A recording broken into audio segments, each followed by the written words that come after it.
Hey everyone, welcome to Firescale Audiobooks. If you enjoy the audiobooks, don't forget to subscribe to the channel. If you'd like to support us further, consider becoming a Patreon member. As a member, you'll gain the ability to request the next part of a novel audiobook I've uploaded, depending on your Patreon tier. Novel name: Whispers of the Celestial Realm. Summary: she was born into the prestigious Marquis household, but due to a fateful mix-up at birth, she grew up as the daughter of a simple farmer. Despite maturing into a woman of grace and beauty, she faced endless rejection, with rumors branding her as cursed, ugly, or even mentally unfit, said to bring misfortune wherever she went. But fate had other plans. The man she encountered by chance and married turned out to be the future prime minister, rising to the height of power. The young monk she had once rescued from the mountains grew into one of the 6 most powerful divine generals in the kingdom. Even the frail old woman she helped without hesitation revealed herself to be the Empress. Now, with unexpected allies standing by her side, her once humble life is transformed into a tale of power, influence, and destiny. Her devoted husband vowed, "No one will dare harm you while I live." The divine general proclaimed, "Sister, name any kingdom, and it shall be yours." And the Empress declared, "The emperor wronged my dear? Let me deal with him personally." In a world of shifting powers and hidden identities, her journey from a forgotten daughter to a figure who could shake empires was only just beginning. Part 1.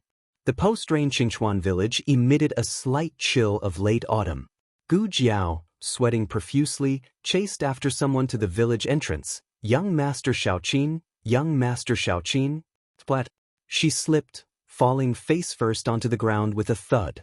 The horse-drawn carriage in front of her sped away, splattering her face with mud. Haha. The surrounding crowd burst into laughter. In their village, Gu Jiao was a laughingstock, for her husband was a cripple and yet she disregarded her dutiful husband and always chased after young Master Xiaoqin from the town. Who was young Master Xiaoqin anyway? His father held an impressive rank, he himself was a scholar and undeniably handsome. Would he even spare a glance at a woman used like an old shoe? A toad trying to eat a swan's flesh. Exactly. She should look in the mirror. As if young Master Xiaoqin would ever desire her. Old used shoe. Ugly monster. Fool.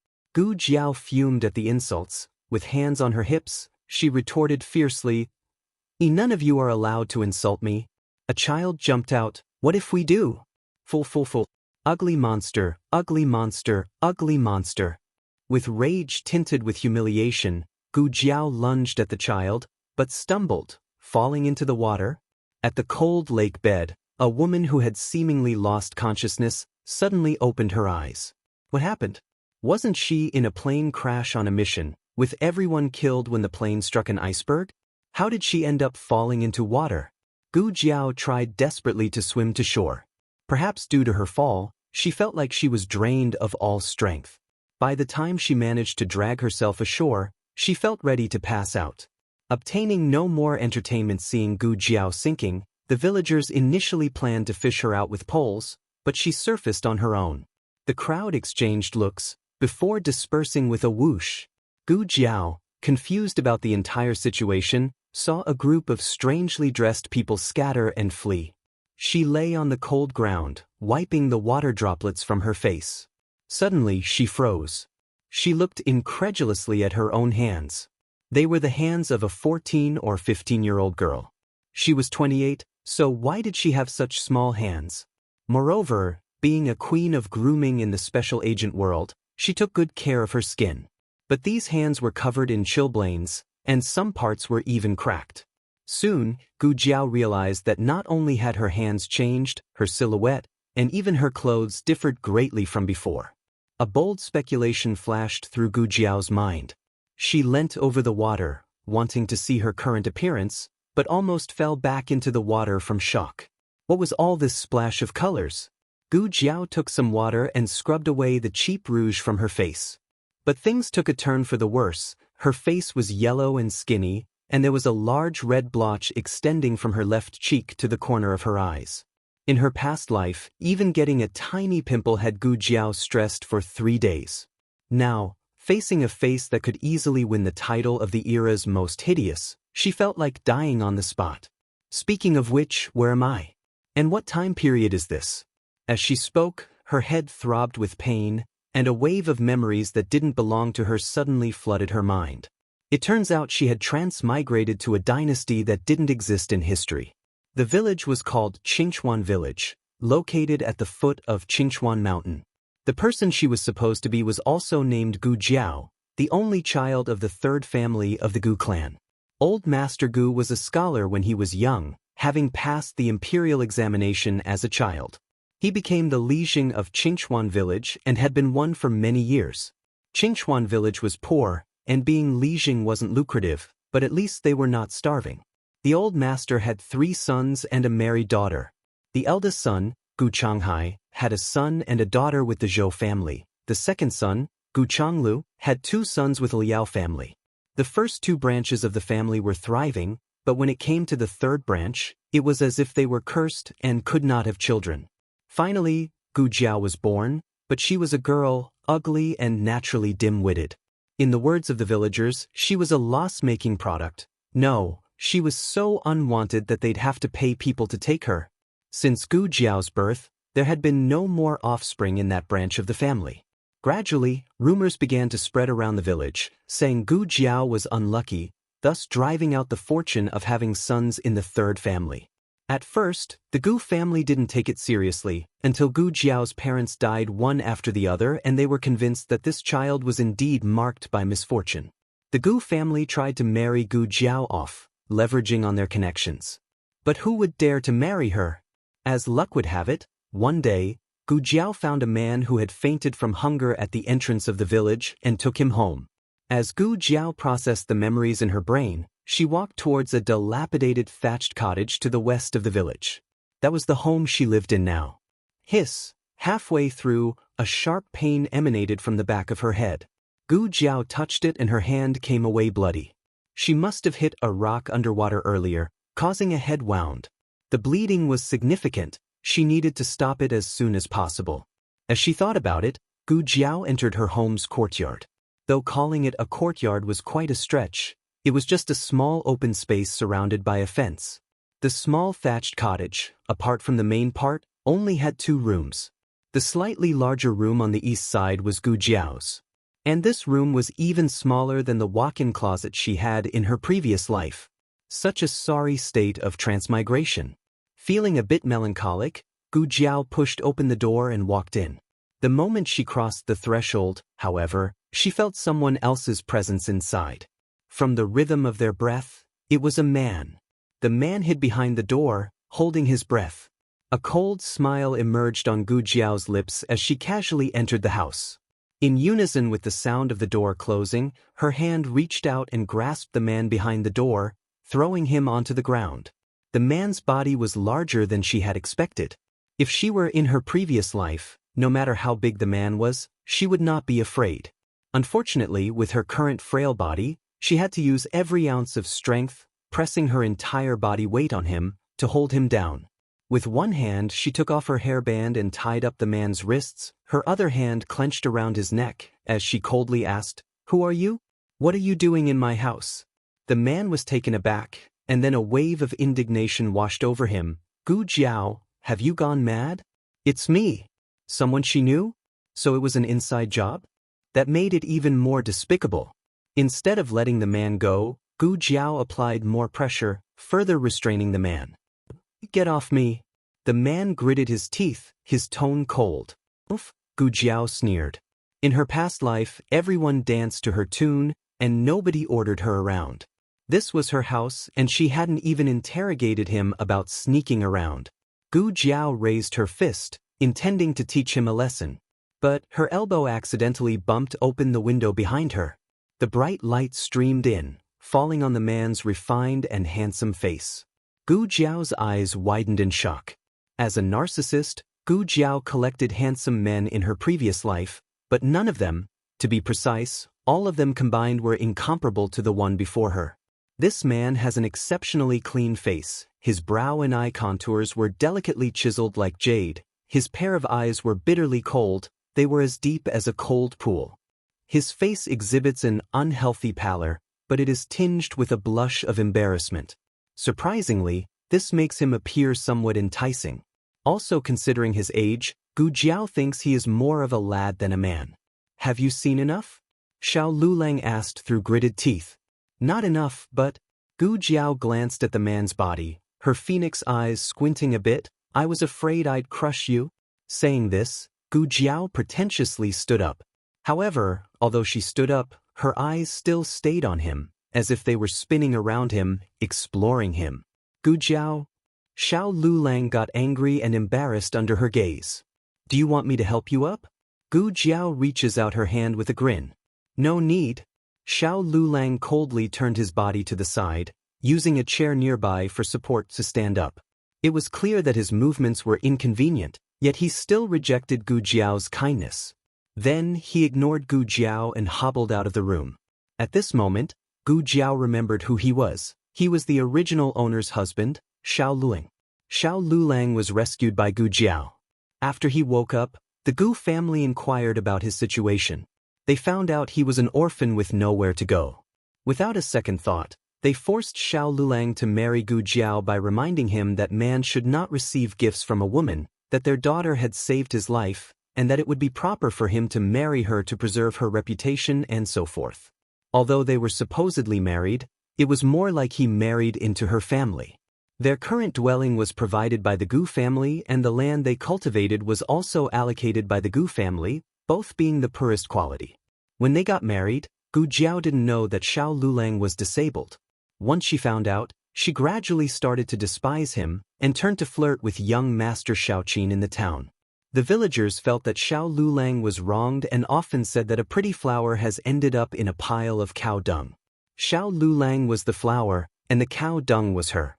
Gu Jiao didn't know what Xiao Lulang was thinking. However, by ignoring her in such a miserable state, his disgust towards the original owner was evident. Gu Jiao opened the cupboard intending to change out of her wet clothes, but she was disappointed to find that there was not a single clean dress in there. Brother Xiao, are you there? A delicate voice suddenly came from outside the door. The voice belonged to a young woman dressed in a purple floral jacket. The young woman had her hair polished and wore makeup. She was carrying a basket on her arm, covered with a floral cloth that obscured whatever was inside. Gu Jiao quickly dug up this character from the original owner's memory, Qingchuan village's young widow, Xuaningxiang. Xuaningxiang was their neighbor and loved to nick in their house. Most of the time she would come when the original owner wasn't home, but sometimes the original owner would run into her.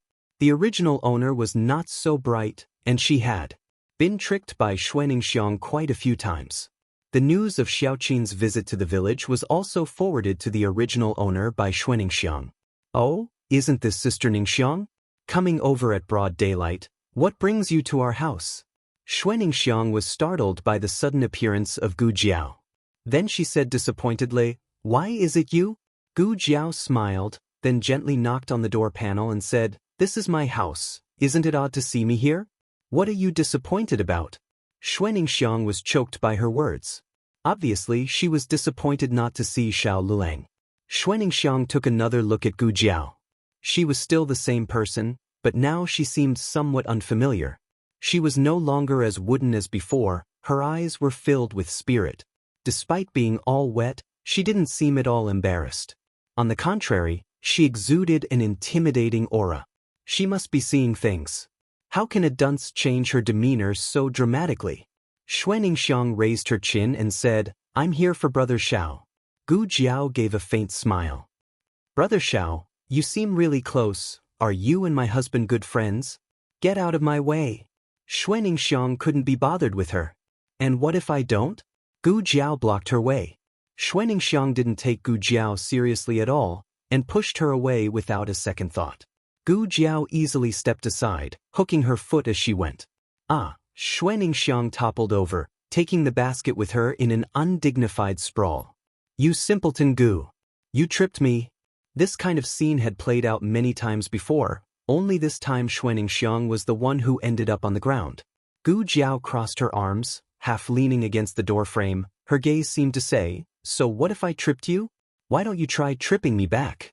Xuaningxiang seriously wondered if she was seeing things. In fact, there had long been animosity between her and the original host. The village's two notorious women were Gu Jiao and the widow Xuaningxiang. But Xuaningxiang was beautiful and diligent, so she felt superior to Gu Jiao. When Xiao Lulang fainted at the entrance of the village, it was Xuaningxiang and the original host who found him. Xuaningxiang, afraid of the trouble he might bring, went to call for help from the villagers, but the original host brought the strangers straight home. After it was confirmed that Xiao Lulang was a harmless scholar, Xuaningxiang regretted her initial reluctance. Just as Xuaningxiang was about to launch into a tirade, Xiao Lulang walked out with a cold expression. Seeing him, Xuaningxiang immediately switched her demeanor and cried out pathetically, "Brother Xiao, she bullied me. She tripped me with her foot." Gu Jiao turned to Xiao Lulang with an innocent shrug. "She pushed me first." Xuaningxiang gasped, "Brother Xiao, you hurt her." "She admitted it." "Sister Ningxiang, did you come for something?" Xiao Lulang cut her off. Xuaningxiang was taken aback. She looked at Xiao Lulang, then at Gu Jiao, picked up her fallen basket and said, "Hey, I haven't properly thanked you for helping me with that letter last time. I heard you had nothing to eat at home, so I dug up some sweet potatoes for you." "That won't be necessary, Sister Ningxiang. We still have cornmeal at home. You should take these home and eat them yourself," Xiao Lulang said. Xuaningxiang bit her lip, "But?" Gu Jiao raised an eyebrow. "He just told you to take them back, didn't you hear?" Her voice wasn't loud, but her eyes, seemingly amused yet not, hid an intimidating coldness. Xuaningxiang felt a tingling sensation on her scalp. Not daring to stay a moment longer, she left with her basket in tow. Gu Jiao smiled at her cheap husband. "I never would have guessed, a little cripple like you has quite the female following." Xiao Lulang gave Gu Jiao an indifferent glance and limped back into the house. Her wound started to hurt again. Gu Jiao, holding her head, went back to her room as well. She sat on a stool, touched her wound. It was quite a gash, not too deep, but if not disinfected in time, it would likely get infected. But this was ancient times. Where was she supposed to find the means to disinfect the wound? If only my first aid kit was still here. As the thought crossed her mind, she felt a sharp pain in her head which knocked her unconscious. When she woke up, she was surprised to find a box on the table in front of her. The box wasn't big and looked very worn, as if it had been knocked and fallen heavily somewhere. It was uneven, the paint peeling away. Anyone who didn't know would think it had been picked up from some garbage heap. But it was this small, shabby box that began to stir up feelings of familiarity deep down within Gu Jiao. Gu Jiao numbly opened the box, and upon seeing the medicine inside, her mind was buzzed. Really? Her first aid kit? How did it end up here? Am I dreaming? Gu Jiao pinched herself. It hurt. Not a dream. The box was real, and the herbs inside were all authentic. Gu Jiao recalled that the small first aid kit was with her when the plane crashed. Could this be the reason it ended up here? Just, why was it so worn out? Where was the lavish golden shine? When the first aid kit was still shining like gold, Gu Jiao despised it for being ugly. Now that it was all battered and torn, Gu Jiao found it even uglier. However, despite a surge of fondness from deep within, Gu Jiao hugged the box tightly and whispered, "Sister will never find you ugly again. Sister will take care of you from now on." Gu Jiao carefully wiped the kit. Fortunately, only the exterior was damaged. The contents weren't harmed at all. Gu Jiao took out few gauze pieces and a bottle of saline solution from the kit to disinfect her injury. She then applied an anti-inflammatory ointment. She swallowed 2 anti-inflammatory pills and initially thought that she had to dress the wound but later realized it was unnecessary. After dealing with her injury, Gu Jiao felt hungry. She put the first aid kit into the cabinet, intending to look for something to eat in the kitchen. But before that, she needed to change into clean and dry clothes. Gu Jiao hesitated for a moment, walked through the hall, and knocked on Xiao Liulong's room door. "What is it?" Xiao Liulong's cold voice came from inside the room. Gu Jiao said, "I want to borrow some clothes from you. I have nothing clean to wear because all the overshirts in the wardrobe are not washed." Xiao Lulang didn't respond for a long time until Gu Jiao thought that he wouldn't lend her any clothes. But then the door opened, and Xiao Lulang handed a clean robe to her. The robe wasn't made of quality fabric, and the color had faded, but it was starched and very clean. In the past, Gu Jiao would never wear a man's clothes. But the situation was out of her control, and she had no choice. If she didn't wear this, would she have to wear those moldy clothes in the wardrobe? After changing, Gu Jiao washed her dirty laundry on the fly and went to the kitchen. The kitchen was quite clean, probably tidied up by Xiao Lulang. The rice storage was empty, but as Xiao Lulang had said, there was half a jar of cornmeal left. Not only that, but Gu Jiao also found 2 chicken eggs and a bunch of spring onions in the cabinet. Gu Jiao took out the chicken eggs and made 2 cornmeal egg pancakes. She sprinkled cut spring onions on top and made a small pot of cornmeal soup with the leftover batter. Gu Jiao carried the meal to the main hall. Xiao Liulang's room door was ajar. In her memories, the two of them always ate separately. Xiao Lulang would usually leave a bowl of rice for her when he cooked. But most of the time, she would eat at the Gu family's. Gu Jiao hesitated, then knocked on Xiao Liulang's door. "What is it?" Xiao Liulang's cold voice came from inside. Gu Jiao said, "I've made dinner. Do you want to eat together?" Gu Jiao rarely cooks, and when she does, she won't cook for him either. So he planned to wait until Gu Jiao had left before he would cook his own meal. Xiao Lulang eyed his closed door suspiciously. "If you don't want to eat, I'm eating now." Although Gu Jiao was willing to wait for him, she was so hungry that she could faint at any moment, and she needed to replenish her energy urgently. She had just sat down and hadn't picked up her chopsticks when the door creaked open. Xiao Lulang came out. Xiao Lulang did not come out to eat. However, when his gaze fell on Gu Jiao, he paused, noticeably surprised. He had picked out a robe that he didn't wear anymore for Gu Jiao, but it was still too big for her thin frame, making her look clumsy. Perhaps for convenience, she had tied up her hair and rolled up her sleeves, revealing her slender, fair-skinned neck and thin wrists. Without her usual arrogant madness, she sat there quietly, focusing on her food. She didn't seem like herself anymore. Xiao Liulang's gaze lingered on her for a moment, but in the end he looked away indifferently. At this point, Gu Jiao noticed him, saying to him, "You're here. Come on, sit down and eat." Another set of bowls and chopsticks were set opposite Gu Jiao, indicating that she had indeed prepared food for Xiao Lulang both times and not just casually inviting him.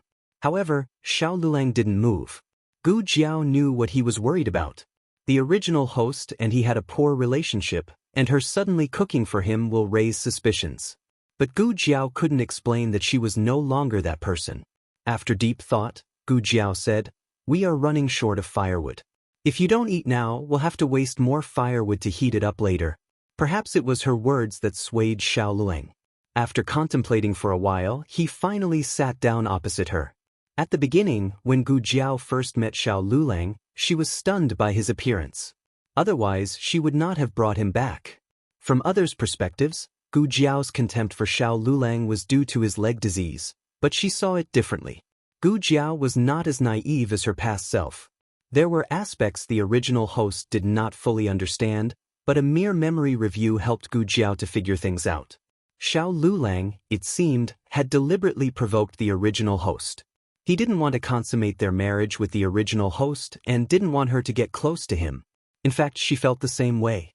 Although she verbally teased him, she probably couldn't bring herself to do anything further. Gu Jiao was soon full. After washing her dishes, she took a basket and went out. Xiao Lulang did not ask what she was going to do, and she did not say. That's how it was between them. To her surprise, as Gu Jiao approached the door, she suddenly turned back and said, "I wasn't lying earlier. We're almost out of firewood. I'm going to the back mountain to chop some before it gets dark.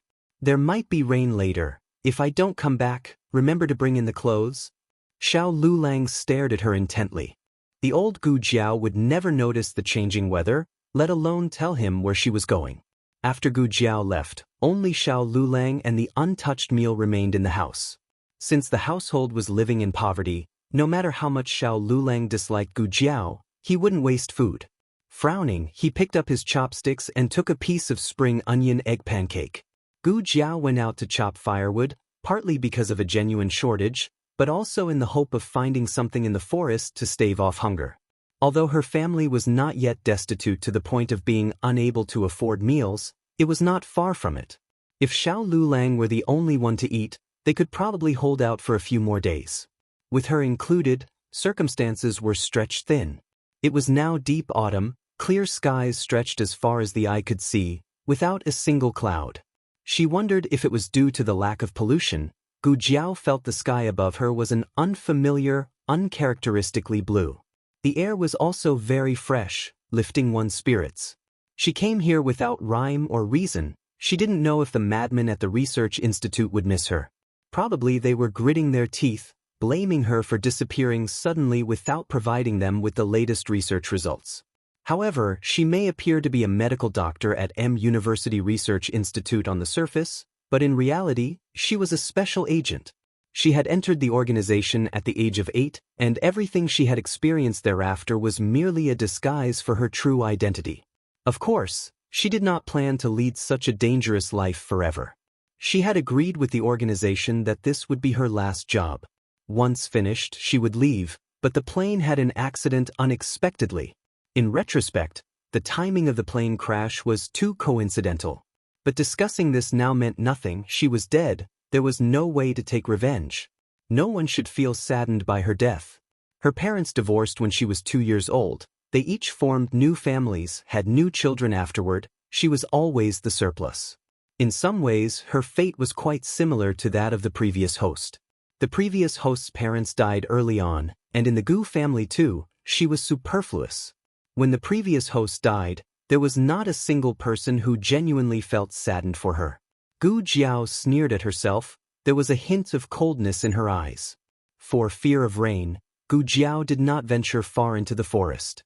Yet she still managed to find quite a few worthwhile items: fungi, mushrooms, and wild fungus growing on old stumps. The fungus was plump and thick, practically covering half the stump. Gu Jiao picked the large ones. This area, which was apparently logged by villagers, had many such stumps growing lots of fungus. Gu Jiao went from one stump to the next, picking as she went. It didn't take long before her basket felt heavily laden. Believing she had picked enough, Gu Jiao wisely called it quits. She chopped some firewood, secured the firewood and the basket with a cord, and was about to descend down the hill with it on her back. However, as Gu Jiao turned to leave, she suddenly felt as if she had stepped on something. Immediately following that, she heard a faint groan, very feeble and weak. She blinked her eyes, slowly lifted her foot. This couldn't be happening. She took a deep breath, looked down, and saw a white-bearded old man lying in the bushes, who had just been knocked unconscious by her foot. Gu Jiao. How could someone be lying in the ditch? And she just happened to step on him? Gu Jiao conscientiously stepped over him without a second thought. However, within 2 seconds, Gu Jiao emotionlessly turned back. "Let me just clarify, I'm not saving you out of goodwill," she said. Chuckle. Next to the old man was a tightly knit sack. A chicken inside fluttered its wings and made a sound. Gu Jiao casually glanced at the bag. The bag went silent in an instant. Then she looked at the white-bearded old man in front of her. There was a big footprint on his face, left by Gu Jiao's stepping, a pitiful sight. His clothes suggested a common villager. However, there was an indescribable aura of authority in his appearance. Gu Jiao dropped the firewood from her back and started to take his pulse. She learned Western medicine at school. However, later she had to execute a very special task. She infiltrated the home of a renowned doctor of traditional Chinese medicine under the pretext of apprenticeship and stayed undercover for a full 5 years. From the look of his pulse, he didn't have a serious disease. Gu Jiao deduced he was suffering from a sudden high fever due to flu. He must have accidentally fell into the ditch and dislocated his arm. Gu Jiao took her small first aid kit out of her backpack, grabbed an ice pack, and applied it to his forehead. Then, Gu Jiao took care of his arm, cut a piece of firewood, tore off his clothes, and immobilized his arm. Having done all that, Gu Jiao checked his temperature again and found it was still too high, so she gave him an intramuscular injection to reduce his fever. Not far away, there was a small grass shelter for villagers to rest when they went up the mountain. Gu Jiao moved him there. After the fever subsided and he was about to wake up, Gu Jiao got up to leave the mountain. Before she left her umbrella to him. "I don't cure people for free." As she finished speaking, she took a cloth bag with a wild chicken inside and left. As soon as Gu Jiao got home, it started to rain heavily. In no time, it was pouring. The distant mountains and the village shelters were all enveloped in a mist of rain. Gu Jiao went straight to the stove. Xiao Lulang had already cleaned up the dishes and wiped the stove, and even put away the clothes.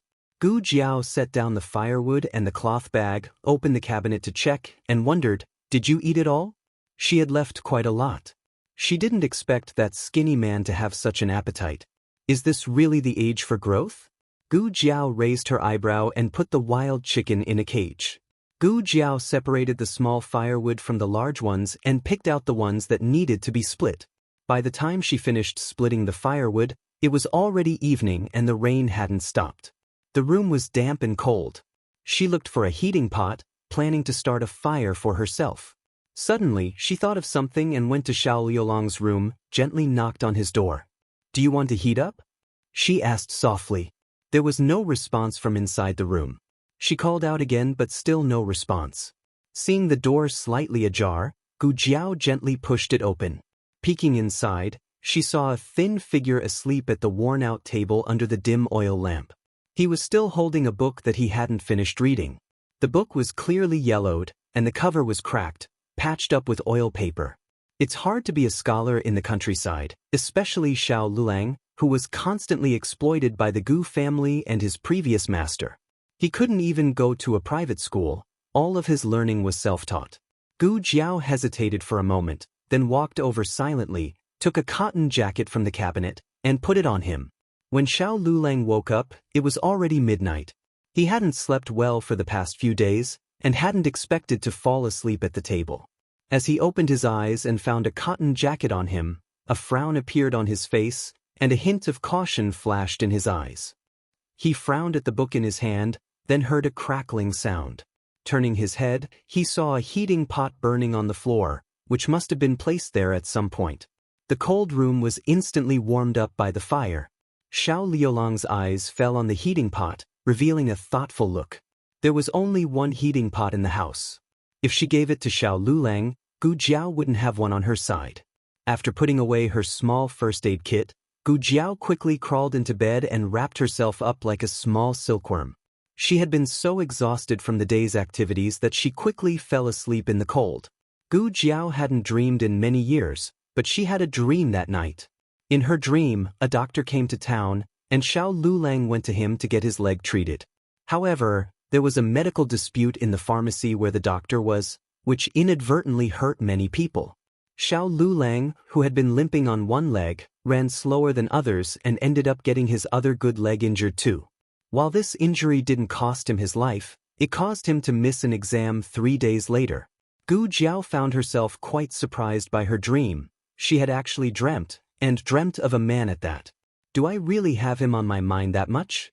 Gu Jiao rubbed her chin in a peculiar manner.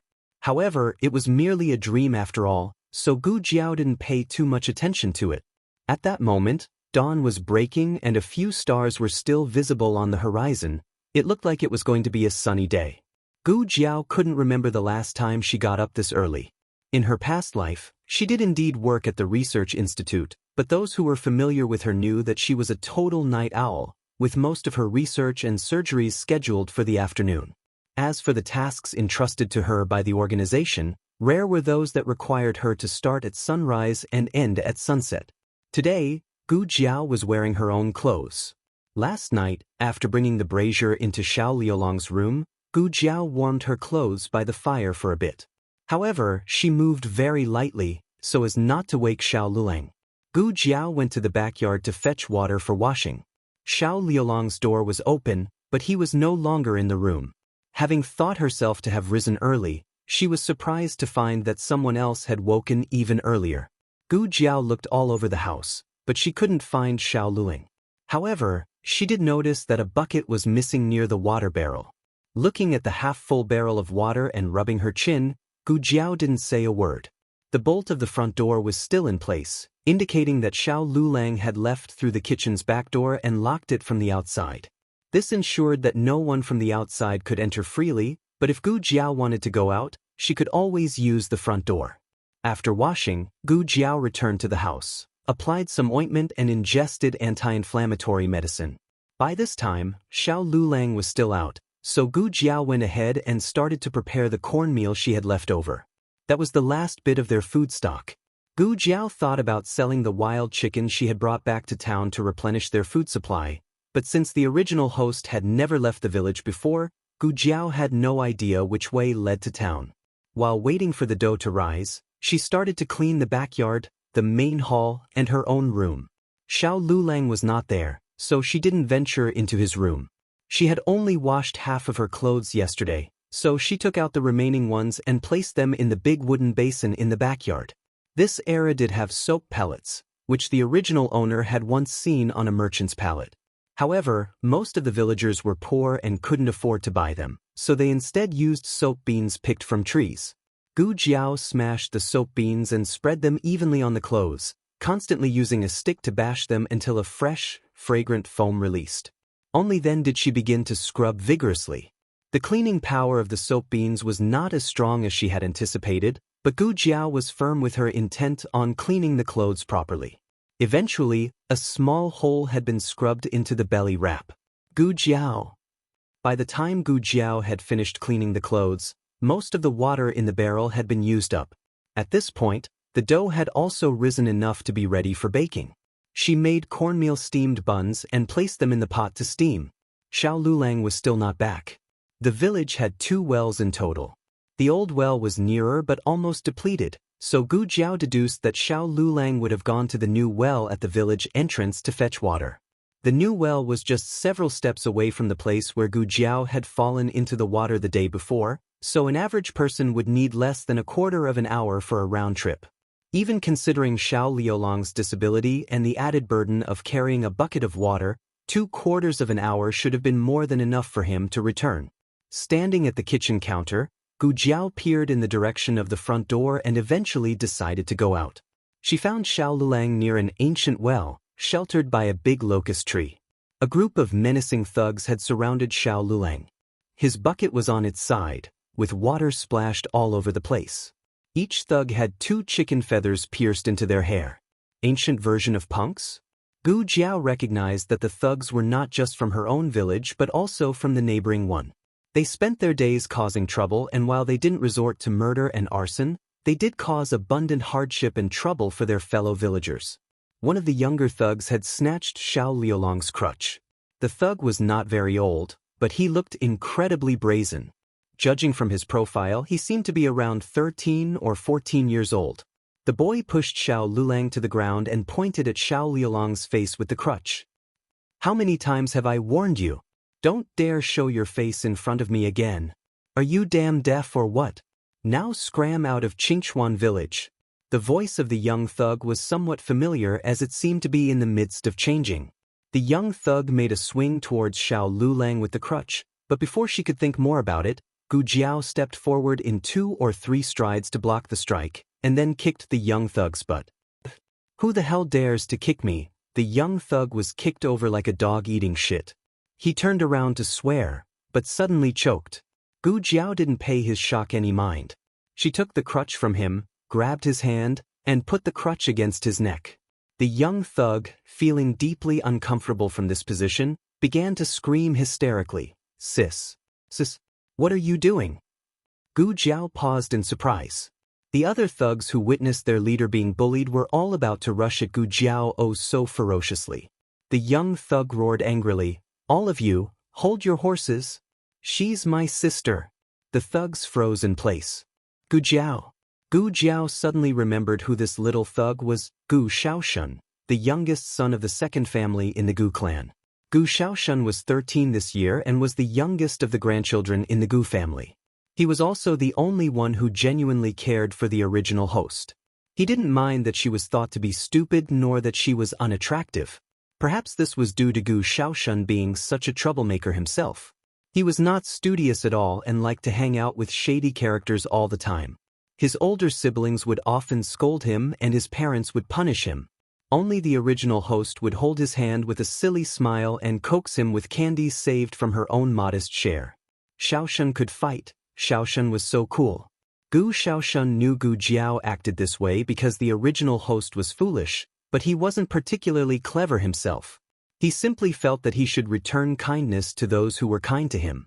Sis, it hurts. Gu Shaoshun moaned pitifully. Gu Jiao let go of him, placed her right hand behind her back, used her left hand to pull him up, and asked calmly, "Why are you bullying your brother-in-law?" Brother-in-law? Gu Shaoshun was skeptical. "But didn't you tell me to beat him up?" "Me?" Gu Jiao was confused. "Yes." Gu Shaoshun lowered his voice and directed a quick glance at Xiao Lulang before continuing. "You told me that you didn't want this cripple anymore and told me to chase him away so that you could be with young Master Xiaoqin." He had tried to speak softly, but everyone present heard him clearly. Xiao Lulang looked cold and distant. The thugs couldn't bear to watch. Gu Shaoshun said, "Sis, you didn't forget, did you? You told me this yourself." Gu Shaoshun was not lying, so it seemed that the original host had indeed said something like that. The original host herself had forgotten, but this little brother of hers didn't forget a single word. "So, you took my casual words seriously?" Gu Jiao felt a sharp pain in her teeth. "So what now?"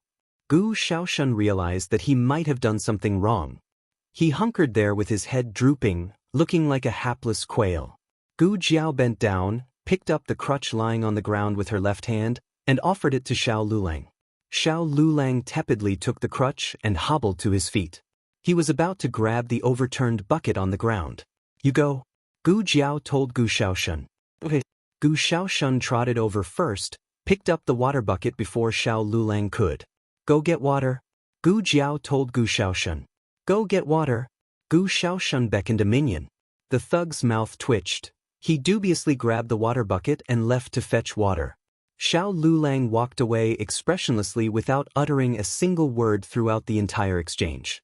It wasn't until he had walked quite a distance away that Gu Shaoshun spoke again. "Sis, what happened? Don't dislike him anymore? And sis, how did you get so strong? What was the move just now? Show it to me again. I also want to try it." Gu Jiao shot him an icy glare. Gu Shaoshun shut up resentfully. "Boss, here's the water." The thug quickly returned with a bucket full of water. "Now take it back for my sister." In the face of Gu Jiao's menacing stare, Gu Shaoshun intercepted the water bucket. "It's fine, give it to me." "Okay, everyone else, disperse." "But we're supposed to hit the neighboring village later?" "What are you hitting?" "Scram. Get the hell out of here." The thugs dispersed. Gu Shaoshun grinned at Gu Jiao. "Sis, don't be angry. If you don't dislike my brother-in-law anymore, I won't bully him in the future." "You bully him a lot?" Gu Jiao asked. Gu Shaoshun scratched his head. Not often, just 3 or 4 times a month. 4 or 5. 5, 6, 7, 8. The more he went on, the quieter he got. He had a poor memory and didn't know how many times he'd bullied him. "Let's go home," Gu Jiao suggested. "Hey," Gu Shaoshun chuckled, hoisting the water bucket to follow behind Gu Jiao. Suddenly he paused, looking at Gu Jiao's rigid right arm. "Sis, is your hand injured?"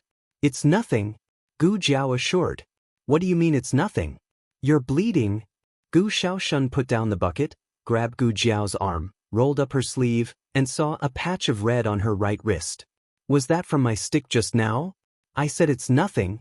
Gu Jiao withdrew her hand. "And what happened to your head?" "I hit it when I fell into the water." The wound was hidden under her hair. How sharp were this kid's eyes? Gu Shaoshun queried again. "You fell into the water? When did that happen?" Gu Jiao walked away without looking back. "Hey, sis, wait for me." When Gu Shaoshun followed Gu Jiao home, he was amazed to see a young scholar standing at the door of the house. The newcomer was dressed in a long gown, cultured and elegant, with a somewhat arrogant expression between his brows. "Who are you? What are you doing at my sister's house?" Gu Shaoshun demanded, hands on his hips. The newcomer didn't pay any attention to Gu Shaoshun. Instead, he stared at Gu Jiao coldly. "Did you let Xiao Lulang get bullied again? You vile woman! You dare insult my sister?" Gu Shaoshun dropped the water bucket. He raised his fist and lunged at the offender. Notwithstanding he's only 13, he was actually pretty good in a fight. Otherwise, he wouldn't be the #1 thug in the area. A weak scholar clearly stood no chance against him. "Shaoshun." Gu Jiao stopped him. Almost simultaneously, Xiao Lulang, now changed into clean clothes, emerged from a room adjacent. My classmate, Xiao Lulang introduced the intruder to Gu Jiao and Gu Xiaoshun. The classmate scoffed dismissively, walked over to support Xiao Lulang, and took the weighty parcel from his hands. Let's go. Upon seeing Xiao Lulang with his belongings, Gu Xiaoshun was taken aback. Where are you guys going? Were they really leaving because he'd hit them? The classmate had no interest in addressing Gu Xiaoshun. Gu Jiao didn't question further, she just silently walked into the room. As she brushed past Xiao Lulang, he caught a glimpse of her stiff right hand. Gu Jiao quickly used her sleeve to cover her hand, obscuring the fresh blood dripping down her wrist. Despite having gone inside, Gu Jiao overheard the cold voice of Xiao Lulang from behind. I'm going to the town. To treat your leg? Gu Jiao asked involuntarily. For some reason, Gu Jiao thought of that dream. She didn't really believe in it, but, are you having an exam in 3 days? Gu Jiao looked at him. A light flicker of surprise passed through Xiao Liulang's eyes, but he nodded nonetheless. Yeah?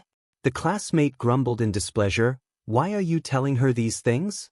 Be careful, she'll stop you from going. Have you forgotten how you missed your last exam because of her? And your leg, if she hadn't locked you at home, you wouldn't have missed out on Dr. Zhang. Gu Jiao turned to look at Gu Xiaoshun. She couldn't recall any of these incidents. Gu Xiaoshun pointed at his nose and said, Can you even talk? What do you mean my sister stopped him from going? My sister got sick. It was not right for him to abandon my sister right after they got married, right? When this was brought up, Gu Jiao remembered that the original owner did fall ill shortly after their marriage, but it wasn't a real illness. She was pretending. Because someone told her that if Xiao Lulang left, he wouldn't come back and she would become a young widow like Xuaningxiang. She didn't want to become a young widow, so she confined Xiao Lulang at home. She didn't know that Xiao Lulang had missed the exam of 6 months ago and his only chance to treat his leg because of this. Gu Jiao looked at Xiao Liulang's leg. Well, here's the thing. Brother Xiao, let's go. The carriage is still waiting at the entrance of the village. The classmate interrupted Gu Jiao's words and led Xiao Lulang toward the entrance of the village without a second glance. I want Asmanthus cake.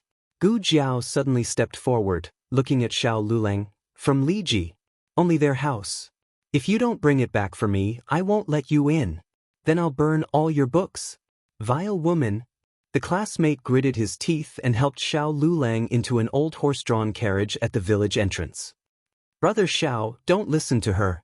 Liji's is a well-known store. Their osmanthus cake is very hard to get. By the time you finish buying, Dr. Zhang will have left. He is a doctor from the capital city, more formidable than the town's doctors. Only he can cure your leg. You mustn't be held back by that vile woman. That's my sister. She should boss him around like this. Gu Xiaoshun gave Gu Jiao a big thumbs up. Gu Jiao rubbed her forehead. Do you know where the marketplace is? Gu Xiaoshun nodded. I know, sis. Why do you ask? Are you going? What for? To sell chicken. Chicken? Sis, where did you get chicken? Wild chicken. She didn't mention that she had forcibly pocketed it as consultation fee.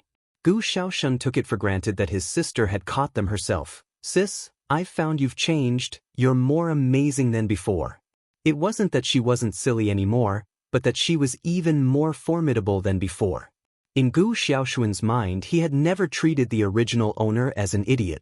Gu Xiaoshun told her the direction of the marketplace. The marketplace and the medical hall were both located in the town, only on opposite sides, one in the west and the other in the east. Gu Xiaoshun insisted on accompanying her, but Gu Jiao declined. The Gu family didn't like Gu Xiaoshun being too close to Gu Jiao and said that Gu Jiao, being foolish, would influence him the same way.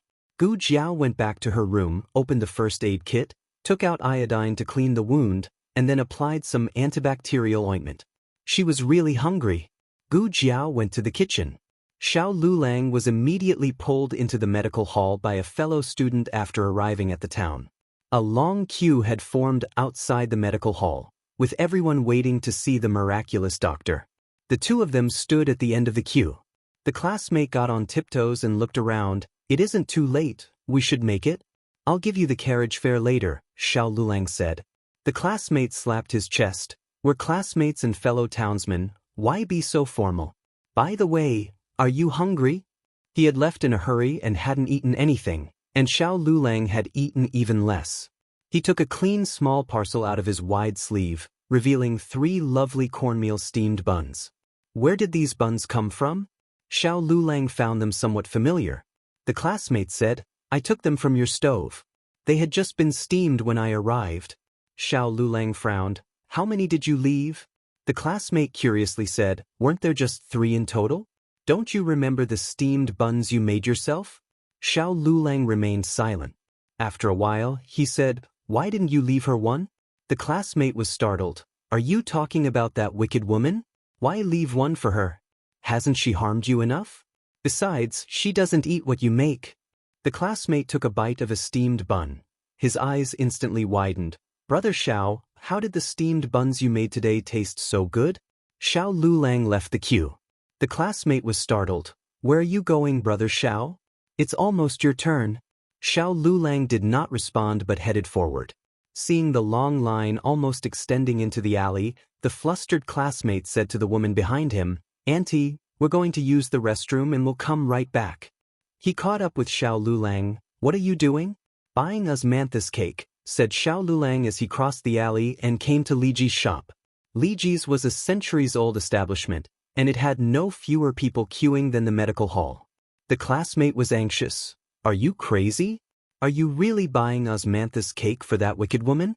Don't you know that Dr. Zhang only consults for half a day? By the time you buy the osmanthus cake, the golden hour will have passed.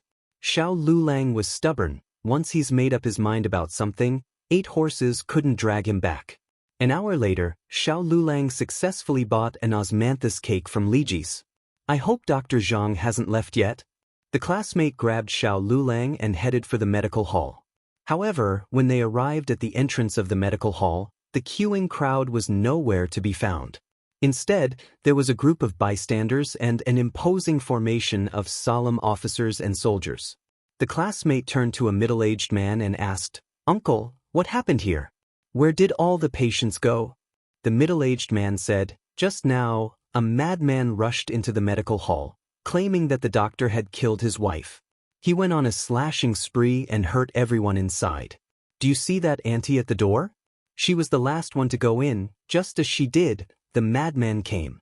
She was lucky to escape, but fell and had a head injury. Wasn't that auntie the one who had been standing behind them in the queue? If they hadn't left, the last one to go in would have been Xiao Lulang. With Xiao Liulang's leg disability, it would have been impossible for him to escape, so he must have been among the injured. They were silent on their way home. The sky gradually darkened, the horse-drawn carriage moved along the quiet path, its wheels creaking. Carriages in town were reluctant to run to the countryside at this hour, so they rented a mule cart for 20 copper plates.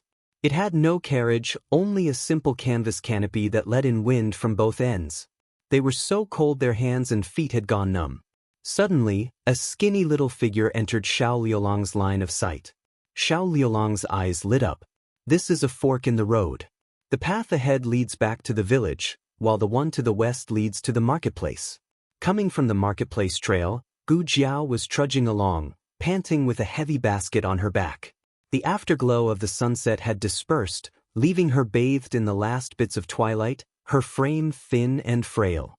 She raised a hand to wipe her sweat, revealing a bandage on her wrist, stained with traces of blood.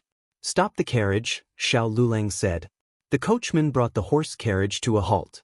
Why are we stopping? His classmate asked in confusion. Then he saw Gu Jiao walking towards them on foot. Gu Jiao hadn't noticed them, just assumed it to be a common mule carriage. She didn't look up, past the carriage without a second glance. Get in, Lulang spoke.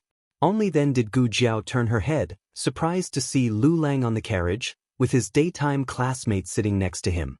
Despite his apparent disgust, the classmate didn't object to Lulang offering her a ride. Get in, Xiao Lulang repeated, his voice icy. Despite being a teenager of 16 or 17, he had a composure and aura not fitting his age. Hesitant at first, Gu Jiao finally climbed in. She sat opposite Lulang, setting the basket from her back down on the ground. Lulang glanced at the basket and asked, You've been to the marketplace?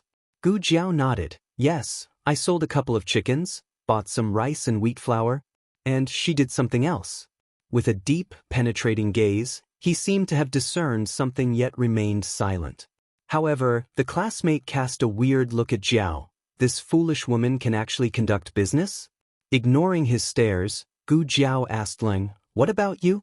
Did you meet the physician at the town today? You're to blame. Had you not been craving for osmanthus cake, we wouldn't have missed Dr. Zhang's consultation hours," the classmate exclaimed, not mentioning that due to buying her cake, they had narrowly avoided a major disaster. "That is indeed unfortunate," Gu Jiao said, lowering her eyes in disappointment. Even though she verbalized regret, it's inexplicably felt that she's not sorry at all. Could she already know about what happened at the medical hall? Not possible. Would she be able to stay calm, knowing she inadvertently saved her brother-in-law? Last time, saving him led to their marriage. If it happened again, wouldn't she reach for the stars? The classmate scoffed, "I ate the osmanthus cake. I won't let you have it." With a dispassionate "oh," Gu Jiao reacted. Frustrated, the classmate punched a cotton ball. Afterward, no one spoke. From the opposite direction, a rather fancy carriage was approaching. Driven by excitement, the classmate exclaimed, "Look! That's the academy head's carriage." "Which academy head?" Gu Jiao asked. "Tianxiang Academy's head, of course. The academy Lulang will be taking the entrance exam for in 3 days. The head is from the capital city, amongst its top 4 scholars, loaded with knowledge and insights about the ancient and modern times. His test score 20 years ago is unsurpassed till date. His guidance is worth a decade of studying ancient texts. How great it would be if I could be his disciple. But I've heard the headmaster hasn't accepted any students for many years. I've been in the academy for half a year but haven't seen his face," the classmate prattled on excitedly, forgetting he was conversing with someone he detested. On the carriage, the academy head was wearing his formal white attire, sitting quietly at one side, while an old man clad in simple cloth was seated ahead. The old man had a bandage around his left arm, a small broken umbrella in his lap, and a large footprint inexplicably present on his face. Feeling slightly nonplussed at the sight, the headmaster refrained from asking about it. Bowing respectfully, he said, "Why did you decide to leave the mountain all of a sudden? Why didn't you inform me earlier? I could have arranged for someone to pick you up." The roads in the village were tough to navigate, especially the stretch leading to Xiao Lulang and Gu Jiao's home. There were too many potholes, making it easy for cartwheels to get stuck. The mule cart stopped at the entrance of the village. "Brother Xiao." The fellow student was the first to hop off the cart. He reached out and helped Xiao Lulang down, then took down Xiao Liulang's bundle from the cart. After steadying himself, Xiao Lulang turned his head to steal a glance at Gu Jiao. Gu Jiao gracefully hopped off the cart, slinging a basket onto her back. Xiao Lulang averted his eyes, addressing his classmate, "You can go back. There's no need to accompany me further." It was indeed late, and the cart driver was growing impatient. The fellow student obliged, "All right, I'll take my leave. Don't forget about the exam in 3 days. There's no holiday at the academy that day, so I won't be able to pick you up. Remember to go on your own." Xiao Lulang answered, showing his comprehension. He took the bundle from the other student. The way home in the dark was hard to navigate, particularly since neither Xiao nor Gu had a lantern. Gu Jiao remained stationary, waiting silently by Xiao Liulang's side. The fellow student shot her a cold glance, pulling Xiao Lulang a little further away from her and whispered, "Xiao brother, perform well on the test in 3 days. Once you pass, you can move into the academy and no longer need to be bullied by that wicked woman. Don't rush about treating your leg. I'll continue to investigate Dr. Zhang's news. Oh, and keep the osmanthus cake for yourself, don't share it with her." Gu Jiao returned from the marketplace carrying a basket and covered in sweat, but the ride on the cart had dried her off. Her lively and rosy little face was now ghastly pale, made more conspicuous under the moonlight. In the corner of his eye, Xiao Lulang caught sight of her. His classmate still wanted to say more, but Xiao cut him off. "I understand. You go back." The fellow student opened his mouth, but Xiao Lulang paid him no mind. Holding his bundle in one hand and his cane in the other, he turned and headed towards his house. Gu Jiao stepped in stride to follow him. The distance between Gu Jiao and him was just right, Not too close to make people feel uncomfortable but close enough for her to catch him if he fell. However, Xiao Lulang was very familiar with this route, and there were no mishaps until they reached home. Now, the sky was completely dark and every household had their doors shut, except for Xuaningxiang, who was out washing the bath water and standing at the door, lost in thought. "Ah, Xiang, why aren't you coming in? What are you looking at?" From inside the house, Xuaningxiang's mother-in-law, lying on the sick bed, asked hoarsely. Xuaningxiang blinked absent-mindedly. She said, "Nothing, nothing." She must have seen it wrong. How could Xiao Lulang be walking with that simpleton? Although they were a couple, they were more hostile than enemies. The Gu family's old house. Today was the turn of the big room to cook. Zhou's wife and daughter, Gu Yue, brought the steaming food to the hall and set up the dishes and chopsticks. In the Gu family, women didn't eat at the table. Only the old Gu master, his eldest son Gu Changhai, his second son Gu Chenglu, and his 3 grandsons did. Elderly Mrs. Wu took 2 daughters-in-law and granddaughter Gu Yue, sat in the kitchen and ate with bowls in their hands. Master Gu was the village Li Jing, more successful than most villagers who only know how to toil the soil. As a result, the Gu family could afford meat twice a month, unlike most villagers who could hardly see meat for an entire year. Today happened to be one of their meat-eating days. Pork belly stewed with cabbage, even the soup was bursting with the rich aroma of meat. But the pork belly wasn't much, everyone couldn't get even 2 chopsticks full. Gu Changhai and Gu Chenglu each took a piece, then under the imposing aura of their stern father, dared not entertain the idea of having any more meat. They turned to eating pickles. Old Master Gu also didn't eat much, just took a small slice for himself, then gave Gu Shaoshun and Gu Ershun a medium-sized cut each while giving all the rest to Gu Dashun. Gu Shaoshun checked carefully and saw that there were exactly 5 full slices dedicated to Dashun. Why does he get to eat all of it? Gu Shaoshun grumbled resentfully as he ate his rice. Gu Ershun whispered, "That's because our eldest brother is a scholar. Our family is depending on him for our future." Even as he said it, he couldn't help but glance at the meat in Dashuan's bowl. He was salivating. Truly salivating. But he had grown accustomed to this unjust treatment. There were many men in the family, but only the eldest brother was scholar material. This autumn, Dashun had been admitted into a county academy, an achievement even higher than their grandfather's. Gu Shaoshun rolled his eyes. "My brother-in-law is also a scholar. Why don't you guys call him to eat meat? How can the two be compared? Our eldest brother got into a county academy. How could he be compared to your brother-in-law? My brother-in-law simply didn't take the exam." The 2 brothers were about to argue again, but the old Master Gu slammed his chopsticks onto the table. They instantly fell silent. When the old man lost his temper, not to mention the 3 grandchildren couldn't stand it, even Gu Changhai and Gu Chenglu felt a bit stunned. The room was eerily silent. "Ershun, did you read the books I gave you? There are annotations I made in them, read them carefully. If you don't understand anything, come and ask me," said Gu Dashun. He was the only one brave enough to speak against the old man's rage. His voice was clear and smooth, his tone was calm. He really had the demeanor of a scholar. The old man liked his golden grandson more and more, and his anger quickly subsided. Gu Ershun smiled in surprise and said, "Thank you, big brother." The old man had taught all 3 grandsons, but only Gu Dashun had passed the examinations. The old man's knowledge wasn't sufficient for him anymore, so he sent Gu Dashun to a private school in town. The private school was so expensive that the Gu family could only afford to send the best one. Gu Ershun dreamed of being like Gu Dashun. The old man said with dignified authority, "Don't disturb your big brother these days, he has exams to take." Gu Ershun nodded respectfully. "Got it, Grandpa." Gu Shaoshun didn't want to stay long. After hastily finishing his meal, he left. He wanted to go out but couldn't leave from the front door of the hall, nor the back door of the kitchen. Dealing with the Wu family was not easier than dealing with the old man. Gu Shaoshun decided to climb over the wall. But he was caught by Lu halfway through. "Gu Shaoshun, get down." Gu Shaoshun was dragged down by Lu. Lu slapped his head and chided, "Your grandparents are here, are you trying to get yourself killed? Don't hit my head." Gu Shaoshun complained. "What are you going out for at this late hour? My sister hasn't come home to eat all day, I'm gonna check on her." Lu snorted. It's good that she didn't come.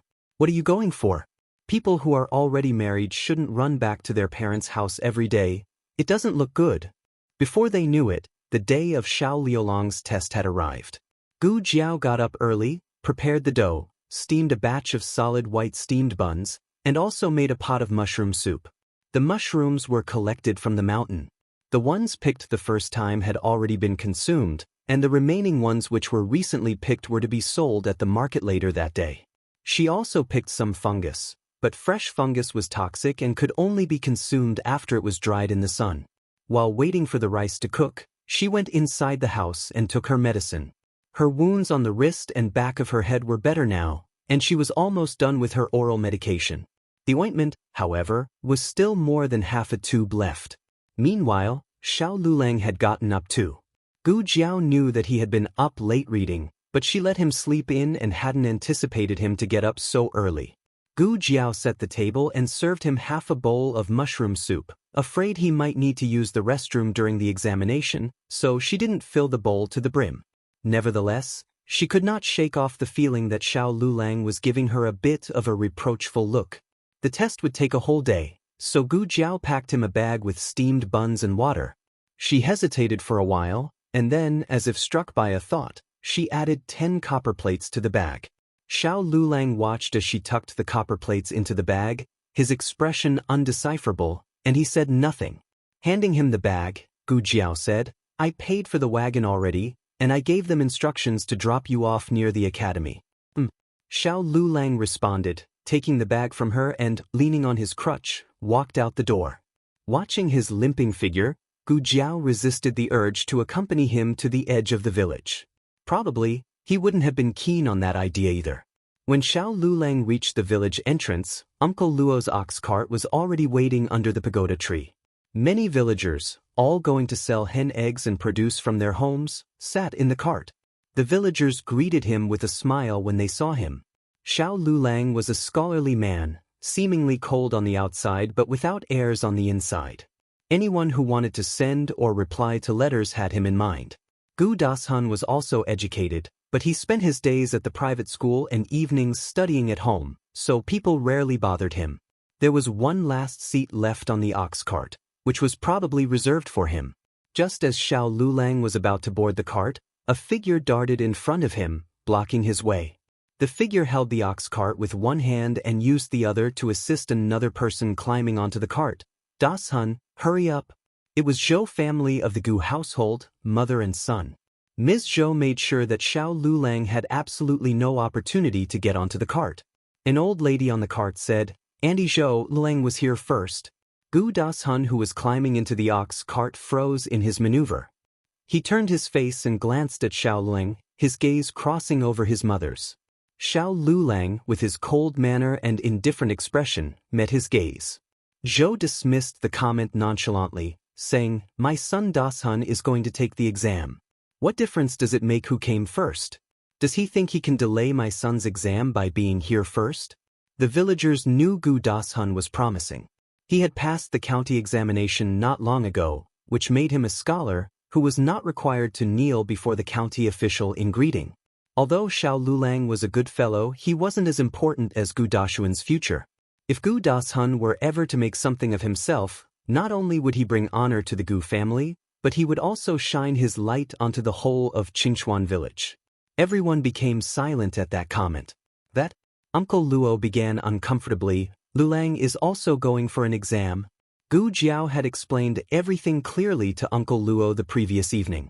Xiao Lulang was attending an exam at an academy. Because of his difficulty moving, she had asked him to deliver Xiao Lulang safely to the exam site. For that, she gave him an extra 2 copper plates. Uncle Luo puzzled at the change in behavior of Gu Jiao, who was not on good terms with Xiao Lulang. The silly little girl spoke and acted as if she were a different person. But before he had the chance to ask her anything, she had left. Upon hearing that Xiao Lulang was also going to take an exam, Zhou ignored it. To her, how could Xiao Liulong's exam be compared to her son's? Gu Dashun, though somewhat surprised, looked at Xiao Lulang and asked, Are you also going to Tianxiang Academy? Xiao Lulang responded indifferently. Xiao Lulang had been a student when he arrived at the village. At that time, Gu Dashun was also a student, but then Gu Dashun went on to become a scholar, while Xiao Lulang was still a student. Therefore, Gu Dashun didn't think highly of Xiao Lulang anymore.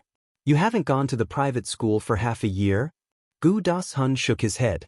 His meaning was quite apparent. Xiao Lulang had no chance of passing the examination. Uncle Luo, who was planning to persuade one of the villagers to give up their seat for Xiao Lulang, swallowed his words. There was no point in making a fuss if Xiao Lulang couldn't pass the exam. Uncle Luo took out his money pouch.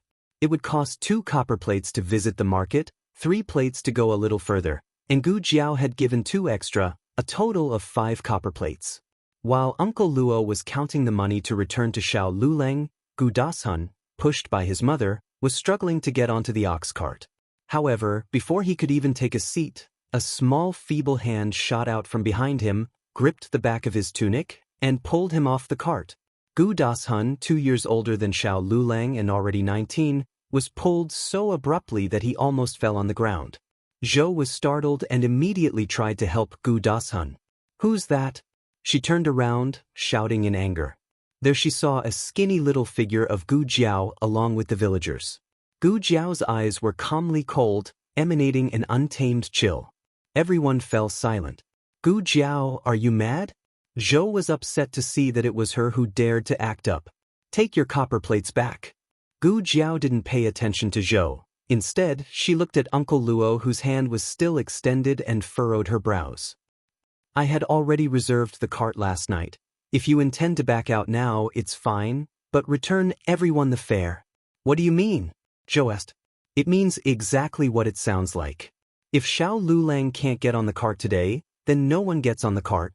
Gu Jiao said. "By what authority?" One of the women huffed. Slowly taking out her sickle from behind her back, Gu Jiao replied, "The authority of being mad?" Everyone, taken aback by the sight of the weapon, paled. Zhou, who wanted to rush up and grab Gu Jiao's hair, was also too scared to step forward now. A mad person really could do anything. But Gu Jiao was not friendly towards Xiao Lulang in the past, so why would she stand up for him against the Gu household, who she was close to? Not only were the villagers swirling in doubts, but even Xiao Lulang had a trace of surprise in his eyes. "Those of you who wish to involve Elder Gu should hurry and do so now," Gu Jiao nonchalantly commented, cleaning her shiny sickle. Zhou actually considered doing that. However, she was stopped by Gu Dashun. There's no reasoning with a mad person, but if the examination was delayed because of this, it wouldn't be good. Even though Xiao Lulang would also miss his exam, he wouldn't pass anyway. So his missing the exam didn't matter. This was not the case for him. In the end, Uncle Luo found a solution. He had Zhou buy a villager's seat on the cart in exchange for his vegetables. The villager then gave up his spot for Gu Dashun. Gu Jiao didn't mind who Gu Dashun had purchased the seat from. However, to prevent any mishap en route, Gu Jiao decided to accompany them carrying her sickle. There were no more seats left on the cart for her.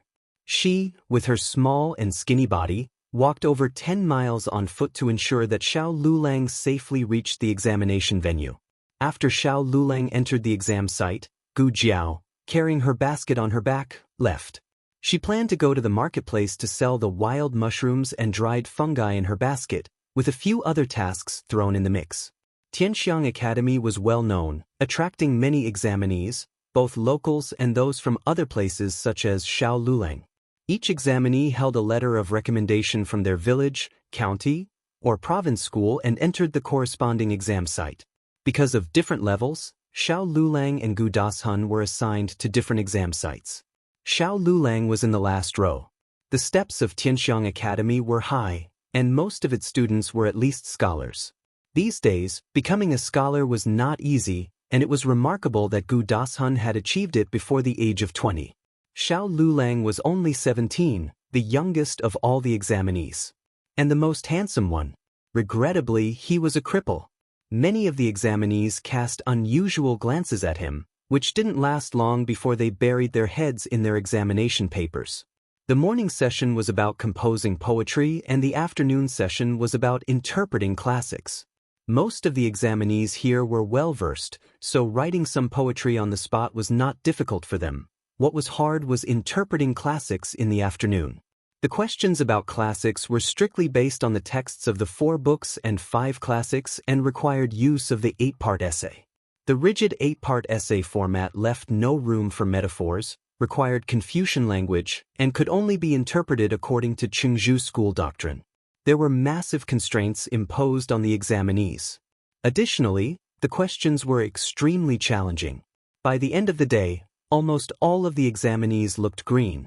By the time Xiao Luleng stepped out of the exam site, his peer had been waiting outside for a good 2 hours. "Luleng, over here." His peer waved to Xiao Luleng. Xiao Luleng limped over, leaning on his crutch. His peer said, "I just heard a bunch of people complaining about the tricky questions from the classical interpretation. You guys are just unlucky. These questions were personally prepared by the dean. If you hadn't had that accident and tested with me, you wouldn't have to suffer like this. It's all that bitch's fault." Xiao Luleng gave him a look with furrowed brows. His peer continued, "By the way, has she been bullying you these past few days? I was so worried you wouldn't be able to show up today." "Indeed, he only just made it." Xiao Luleng paused for a moment. Suddenly, as if sensing something, he raised his head and looked up the road. Just after the exams were over, the avenue outside the academy was bustling with people coming and going. A slender little figure, leaning against the wall with her back to her small basket, hugged herself loosely, her attitude casual. People walked by her side from time to time, and they all looked at her in different ways because they couldn't see her face. But she didn't care at all. She wasn't angry, annoyed, embarrassed, or awkward. Soon, his peer also saw Gu Jiao, and he frowned. "Why is she here? She's not here to give you trouble, is she? Tell me, did you run away from home today?" In reality, Xiao Luleng wasn't sure if Gu Jiao had come to find him. The only certain thing was that she was leaning there, obviously waiting for someone. Perhaps seeing more and more examinees coming out, Gu Jiao finally took notice. She turned her head toward them, and out of the sea of people, she immediately spotted the strikingly handsome youth. She smiled slightly and walked toward Xiao Luleng. "The exam is over," she said. "Yes," Xiao Luleng nodded. "Have you been waiting long?" "Not really," Gu Jiao replied, fiddling with her earlobes. "Didn't you go to the marketplace? How come you didn't go home?" Xiao Luleng saw the fungi and wild mushrooms in her basket and knew she would go to the marketplace. But the marketplace would have closed by noon at the latest.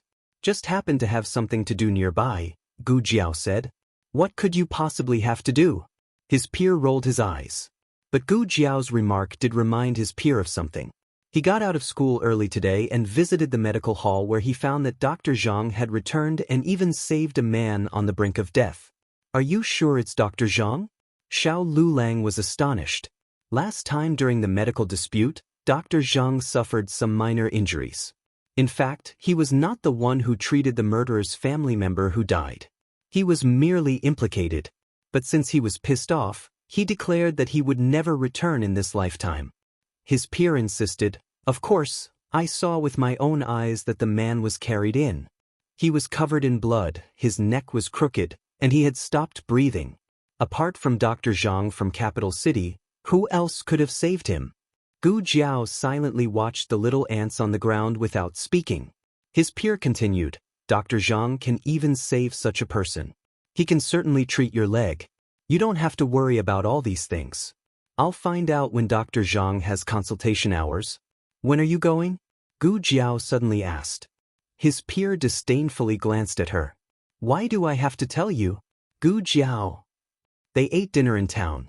His peer insisted on bringing Xiao Luleng to taste yangchun noodles near the academy, saying it had a taste of home. After dinner, Xiao Luleng and Gu Jiao took a mule car back to the village. This time Xiao Luleng chose a car with a carriage. Night had fully fallen, there was no oil lamp in the carriage, yet the pure moonlight seeped in through the cracks.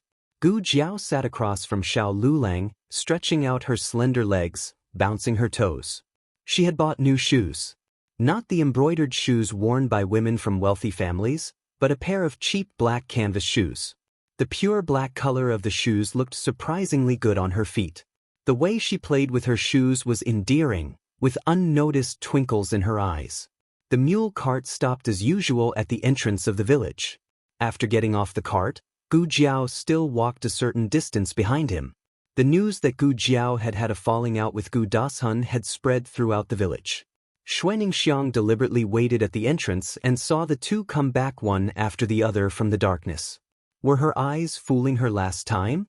Were the two of them actually together now? Gu, the idiot! A voice broke the silence. Xuaningxiang turned and retreated into her house. Gu Jiao and Xiao Lulang stopped in front of their house, turning to look at the young man striding towards them. It was Gu Ershun from the Gu family. Gu Ershun was closer to his cousin Gu Dashun than his own brother Gu Shaoshun, even though they were both children of the Liao family. Gu Jiao just gave him a brief glance before shifting her gaze away, unlocked the door, and entered the house with Xiao Lulang. With long strides, Gu Ershun walked over, hands on his hips standing in the doorway. He furiously said, "Gu, the idiot, you've really gone too far, daring to treat Dashun like this. Do you have any idea you almost delayed Dashuan's exam? You embarrassed Dashun in front of the whole village." She wouldn't listen, she had her own tune to sing. Just as Gu Jiao was about to step over the threshold, she was about to close the door.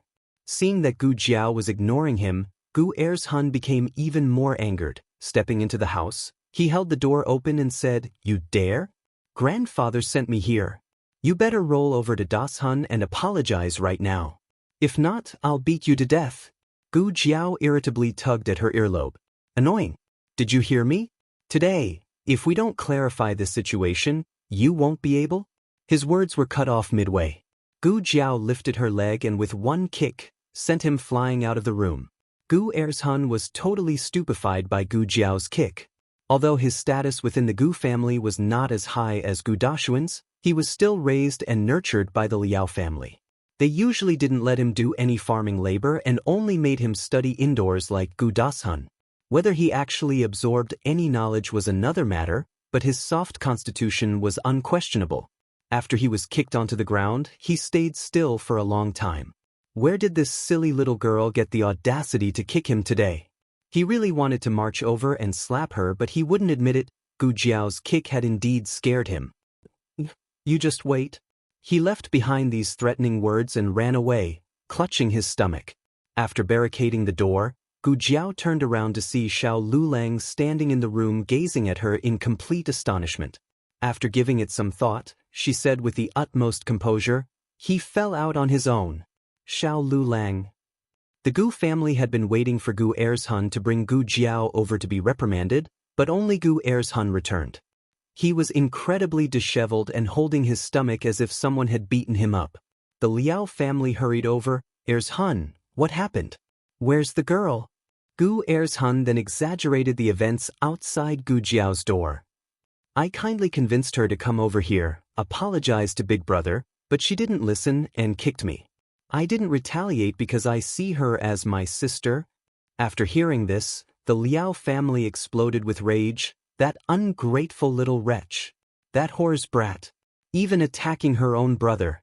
On the other hand, the Zhou family was much calmer.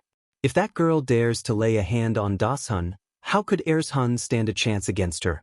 But deep down they were a bit confused. This girl had been acting strangely lately. Unbelievable. The Liao family couldn't bear the fact that their son had been hit. Rolling up their sleeves, they slapped Gu Shaoshun. "You go. Teach that little wretch a lesson and make her pay for what she did to your brother." "I'm not going." Gu Shaoshun gave Gu Ershun a disdainful look. "Who knows what he did?" Gu Ershun argued back defiantly. "I didn't do anything. I just spoke to her kindly. Then out of nowhere she kicked me. I think she's just an idiot, a lunatic, a jinx." "Who are you swearing at?" Gu Shaoshun stood up, wreathed in a swaggering air. Gu Ershun quickly hid behind the Liao family. "You're even defending that jinx. Who's your real brother anyway?" The Liao family was so furious they wanted to hit Gu Shaoshun, but since the Gu family head was present they couldn't hit their grandchild. They then turned their head and glared at their husband. "Say something." What could Gu Changlu say? When the girl didn't come home for meals for several days, nobody bothered to check on her. Only now they started blaming her for everything. He didn't want to get involved. He wasn't so much in favor of Gu Jiao, it's just that he, of all three siblings, was the most spineless. When their young brother was in trouble, he was right there next to him. If he had pulled him in time, maybe their brother wouldn't have died. But the flood was too powerful. He got scared and ran away, leaving his brother behind. No one outside knew about this incident, only the old man had been informed. He had always felt a bit guilty towards the third brother. Changhai. The Gu family head called his eldest son, "You go over there." Gu Changhai hesitated for a while, then said, "Father, Jiao's brain isn't good. Let's just ignore this matter this time. Otherwise, it will lead to gossip that we're treating the blood of the third brother harshly." The Liao family was livid. How can we just let it pass like that? So it's okay because Das Hun wasn't the one who got hurt? Haven't you seen what condition Heirs Hun has ended up in after being kicked by her? Gu Heirs Hun held his stomach, looking pitiful. That kick from the Jinx was truly hefty, and his stomach still hurt. The Gu family head was stoic and pondering. Gu Changha softly said, "Father, if we make a big fuss about it, it will tarnish Dashuan's reputation." The one who got kicked was Gu Heirs Hun, not Gu Das Hun. Gu Das Hun only had a bit of a scrape, which was somewhat embarrassing. But Gu Das Hun wasn't injured, nor did it affect his exam. It wasn't worth harming his reputation just for the sake of avenging Gu Heirs Hun. Gu Das Hun came to his senses at this point too, realizing that reputation was the most important thing for a man of letters. Otherwise, the Gu family wouldn't have forced Xiao Lulang into submission in the first place. He couldn't be foolish about this matter. He said gently, "Never mind, grandfather. My sister is ill, and it doesn't seem right for us to be harsh towards her." Liao was so angry he almost fainted. Why hadn't they said that earlier? If they didn't care, they should have stopped Gu Heirs Hun when he was about to catch her. The head of the Gu family was apparently very satisfied with these words from his oldest grandson. "You are sensible. You too should learn from your older brother, and not constantly quibble with a little girl. It's beneath your dignity as older brothers." The last few sentences were naturally meant for Gu Heirs Hun. "And you, don't go out looking for trouble again, it will only tarnish your older brother's reputation." Gu Xiaoshun didn't escape either. Gu Xiaoshun let his grandfather's words go in one ear and out the other. He didn't take them to heart at all. Gu Jiao had no idea that the Gu family had made a fuss over her. She had made a small fortune in town today, bought a lot of stuff, but also used a lot of stuff. One anesthetic was gone, 2 clotting agents were gone, and numerous other wound medicines including suturing materials as well. Gu Jiao took the salt, star anise and some other cooking ingredients to the stove, then went back to light the fire and boil some water. Last but not least, she lit the firewood in the stove. She carried over a heating basin to Xiao Lulang. Since it was almost the end of the year, the nights were still very cold. She could go to sleep early, but Xiao Lulang had to stay up late reading, not to mention, his injured leg couldn't catch a cold either. The door was slightly ajar. Gu Jiao knocked the door. "It's me." Xiao Lulang made a sound to acknowledge. Gu Jiao pushed the door open and walked in. Xiao Lulang was leaning over his desk copying a book. He had only lit a small oil lamp next to him that was dimly lit. Gu Jiao placed the heating basin on the floor, walked over, adjusted the oil lamp to its brightest setting, thought for a while and brought over the oil lamp from her room as well. "The light is too dim, it's bad for your eyes." Xiao Liulang's gaze shifted slightly. "You can use the heating basin?" "I won't be cold after I fall asleep," said Gu Jiao. She paused for a while as if thinking of something and added, "Can I come into your room to warm up before I go to sleep?" Xiao Lulang nodded his head, sat upright and continued copying the book before him. Gu Jiao knew that he made his living by transcribing books for people. Even though he didn't earn much, he still managed to make approximately 2 tales a month. Unfortunately, 1 tale would be taken by the Gu family. They pretentiously claimed that they were paying meals for the original owner. The original owner didn't know that she was paying for her food in Gu's house and still thought that the Gu family was genuinely treating her well. To be fair, Xiao Liulang's attitude towards the original owner was not good, but this was because their relationship was not good. Xiao Liulang's character was not the problem. After hesitating a bit, Gu Jiao said, "You don't have to continue giving money to the Gu family. From now on, I will eat at home." Xiao Liulang's hand, which was holding the pen, froze. Gu Jiao brought over some wet quilts and clothes to dry over the fire. Her movements were gentle, her breathing was soft. If it wasn't for the fact that Xiao Lulang looked over several times in the corner of his eye, he wouldn't have noticed that there was another person in the room. The clothes were dry, and as she was about to leave, she suddenly asked him, "What is the name of your classmate?" "Fen Lin," said Xiao Lulang. Xiao Lulang continued to copy his book till midnight. When he got up, he found that Gu Jiao had dried his clothes as well and neatly folded them on the chair. While he was about to put the clothes in the closet, he saw a new pair of shoes at the bottom. Since giving up her nightlife, Gu Jiao woke up earlier than the rooster each day. She'd be out the door with her buckets before dawn. She went to the ancient well at the entrance of the village to fetch water. As the villagers were early risers, several older women and young wives were already there fetching water. They all wore baffled expressions upon seeing her. Buzz about Gu Jiao causing havoc with the ox cart had spread throughout the village, and everyone knew that she had pulled Gu Dashun down from the cart. Was she really a fool, causing trouble for her own cousin when she fell ill? But what's the deal with her fetching water so early? The little fool never worked, only waking up after the sun was high in the sky. Gu Jiao ignored everyone's gaze, calmly arrived at the ancient well, fetched water with her bucket and shouldered it back home. It wasn't until she was far away that everyone came back to their senses. Were they seeing things just now? The little fool didn't seem foolish at all, plus her fetching water and walking styles were really attractive. After fetching water, Gu Jiao steamed a basket of large meat buns.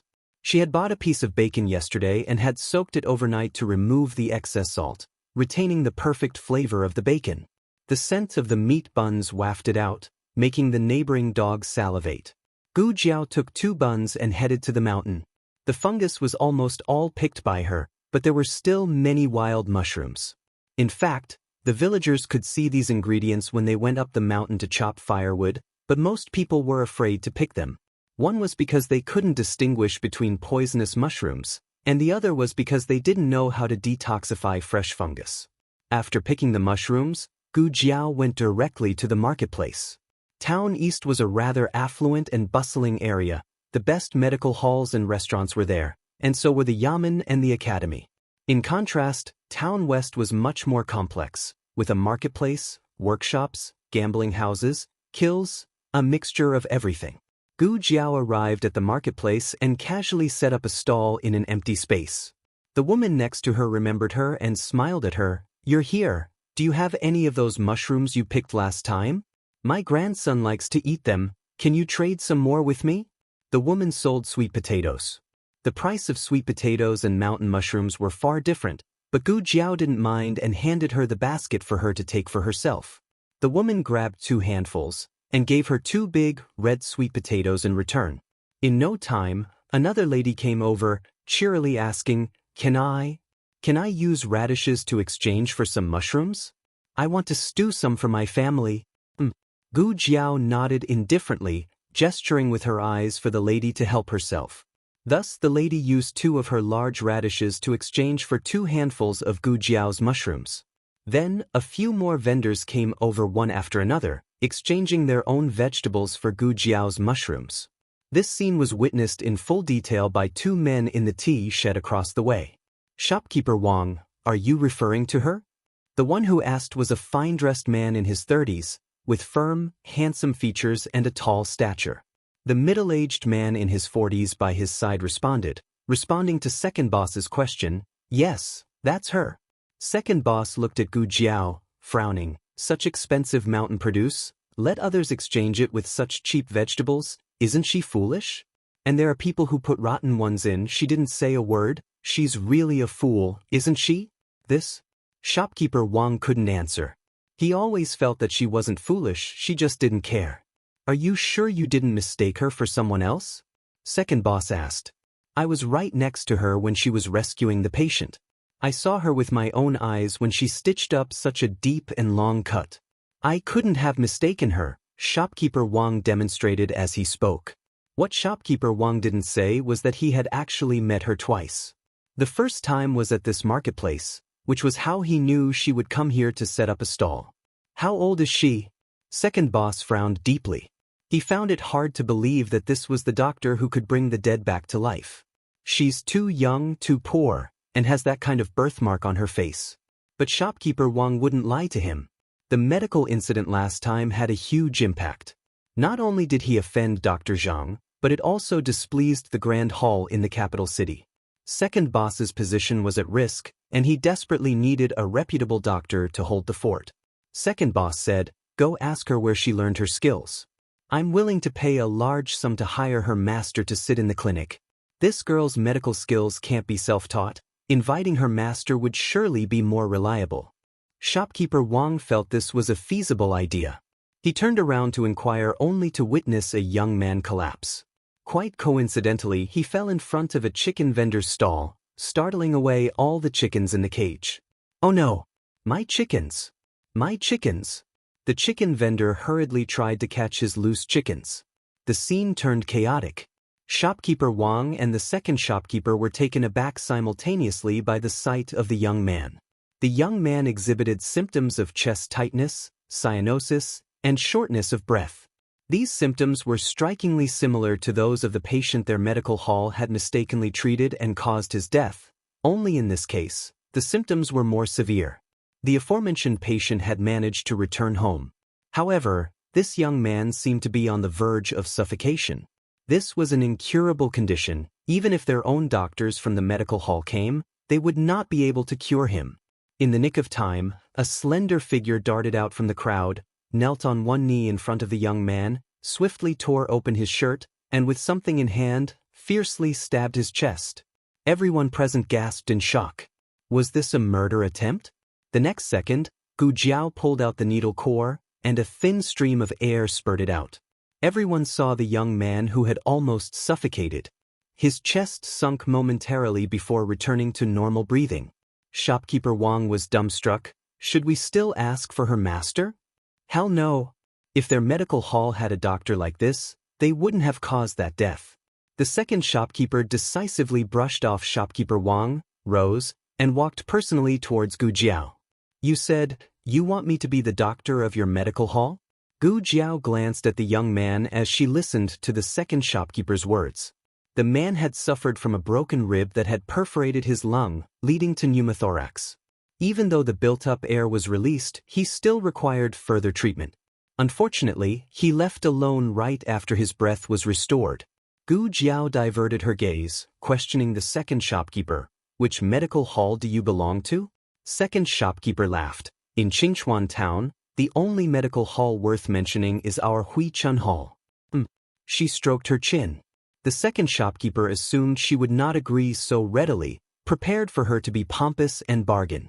However, Gu Jiao responded unexpectedly. "Perfect timing, I've been seeking you guys. I can collaborate with Huichun Hall, but let me make it clear, I will only see patients once a month." Once? Once a month? The second shopkeeper was stuck. Wait, was she agreeing? She didn't even bargain or increase prices. But wait, only once a month. "I'm very busy," Gu Jiao seriously added. "Busy? Selling vegetables?" The second shopkeeper glanced at her basket, with the corner of his mouth twitching slightly. Honestly speaking, he wasn't satisfied with only once. But the way to do business is to take it step by step. She was now entering Huichun Hall, so there would be room for further negotiation in the future. The second shopkeeper agreed. "Fine, once it is." Gu Jiao stared at him as if implying that the main point was yet to come. "Also, I have an additional condition." Feng Lin rushed to the medical hall right after his class. After the medical treatment dispute, the medical hall's business started to decline, and the staff were listlessly sorting out medicinal herbs in the grand hall. "Is Dr. Zhang here?" Feng Lin asked one of the staff. The staff answered, "Dr. Zhang has returned to the capital city." "When will he be back?" Feng Lin courteously asked. "Not sure." The staff answered. "Could you please inquire for me? My friend's leg has been injured for half a year. Only Dr. Zhang can cure him." Feng Lin persisted. The staff member gave him an impatient glance. "To be honest, Dr. Zhang won't be back. You should go to the Huichun Hall in the capital city if you really want him to treat your friend, but his consultation fee is quite high." "How much?" Feng Lin asked. 10 silver taels." "What, 10 taels?" Feng Lin was stunned. Even if his savings were combined with Xiao Liulong's, they still wouldn't be able to afford such an amount. Fen Lin left disappointedly. and just as he was about to step out of the grand hall, he heard a courteous voice from up ahead. "Is this young master here for medical treatment?" "Huh." Finlin was taken aback, turning to look at him, a young man wearing luxurious clothes. He had a powerful aura yet seemed to be quite gentle. Finlin didn't know him. "May I ask who you are?"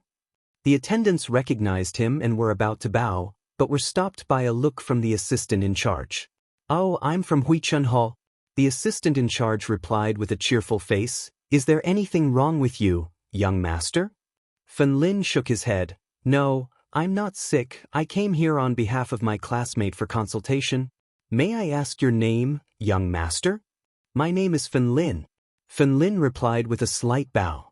"My surname is Hu." The assistant in charge reciprocated with a bow. "So you're Dr. Hu?" When the man claimed to be from the medical hall, Finlin naturally assumed him to be one of the doctors here. The assistant in charge didn't correct him. He just smiled and said, "So, what seems to be the problem with your classmate?" Finlin sighed. His leg was injured 6 months ago and several doctors couldn't find a cure. "I thought only Dr. Zhang from the medical hall could heal him. But I heard that Dr. Zhang is no longer coming to the medical hall." "Who said he's not coming?" The assistant in charge coughed lightly and said, "He will be here, day after tomorrow. Consultation fee. It's a fixed price, 100 wen.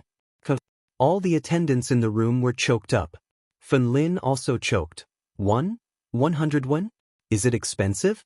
The assistant in charge blinked and quickly said, "I misspoke, it's 10 wen. Finlin." The attendants. Even the daftest Finlin knew that medical treatment was expensive, let alone a consultation with Dr. Zhang from the capital city. Not even an itinerant doctor from the countryside would do anything for just 10 wen. Didn't they say that Dr. Zhang's out-of-hall consultation fee was 10 taels? He asked doubtfully. The assistant in charge answered without batting an eye. "In-hall consultations are cheaper than out-of-hall."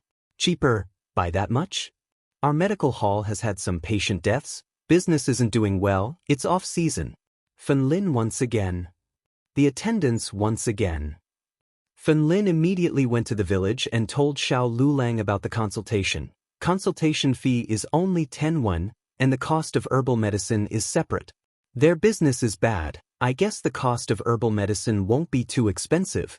Indeed, the medical hall's business had taken a hit, but to be this cheap was still unbelievable. In high spirits, Finlin said, "I also asked shopkeeper Wang after that, and he said the same thing. There won't be any deception, you just wait. I have a day off at the end of the month, I'll accompany you then." As the date had been set, it seemed like it was really happening. 3 days later, the exam results were released. Gu Das-hun came in second.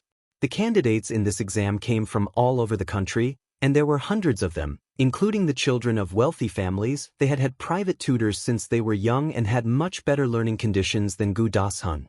Considering this, Gu Das-hun achieving second place was a grace to the Gu family. Especially since the examination papers were personally set by the head of the academy. The rumor in the academy was that the head of the academy was considering settling down and taking some of these examinees as his personal disciples. Gu Das-hun felt that his prospects were good. "How did Lulang do on the exam?"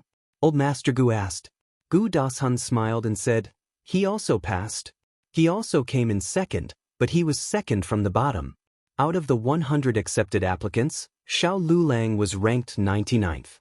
Considering that Xiao Lulang had been left so far behind by him, Gu Das-hun couldn't help but feel a bit proud. However, he simply said, he hasn't been to private school for half a year, and he studied hard by himself at home. It's already impressive that he got this score. It took him such a long time to study so hard, but he almost didn't make it, which shows that academic achievement depends on talent. On this point, you are much stronger than Lulang." Old Master Gu rarely said such a long sentence. Originally, he didn't hold great expectations for Gu Das-hun, but now that the results are out, he believes Gu Das-hun will no doubt perform well in the autumn examination next year. Old Master Gu was very happy and let his second son fetch 2 jin of pork belly from the town. Today, it was the turn of the second branch of the family to cook. Mrs. Liao knew that most of the pork belly that was served would end up in Gu Dashuan's stomach, so she sneakily hid 2 pieces in a jar. "Mother, you're hiding meat." Gu Xiaoshuan's sharp eyes spotted her. Mrs. Liao was scared into dropping the jar and, turning around, she smacked Gu Xiaoshuan once. You. Keep your voice down. Why are you yelling? Gu Xiaoshuan raised his eyebrows. I want to eat meat. No. Mrs. Liao turned away and tightly covered the jar. Gu Xiaoshuan huffed. If you don't give it to me, I'll tell Grandpa and Grandma that you're hiding meat. Mrs. Liao was so enraged that she clenched her fists. Other people's sons were there to bring blessings, but her son was here to annoy her. Mrs. Liao knew that Gu Xiaoshuan was capable of exposing her. Reluctantly, she opened the jar and cut a small piece for him. Before Gu Xiaoshuan could even taste it, it was gone. Why only give me half a mouthful? There are 2 big pieces in the jar. That's for Dashun. Among her 2 sons, only Dashun was willing to study. Mrs. Liao was counting on Dashun to achieve something in the future so that she could bask in his glory. There was no hope for Xiaoshuan. He was just a rascal, and as long as he didn't waste the family's wealth in the future, she would be grateful. Gu Xiaoshuan wanted to get his sister some meat, but he couldn't just grab the jar from his mother.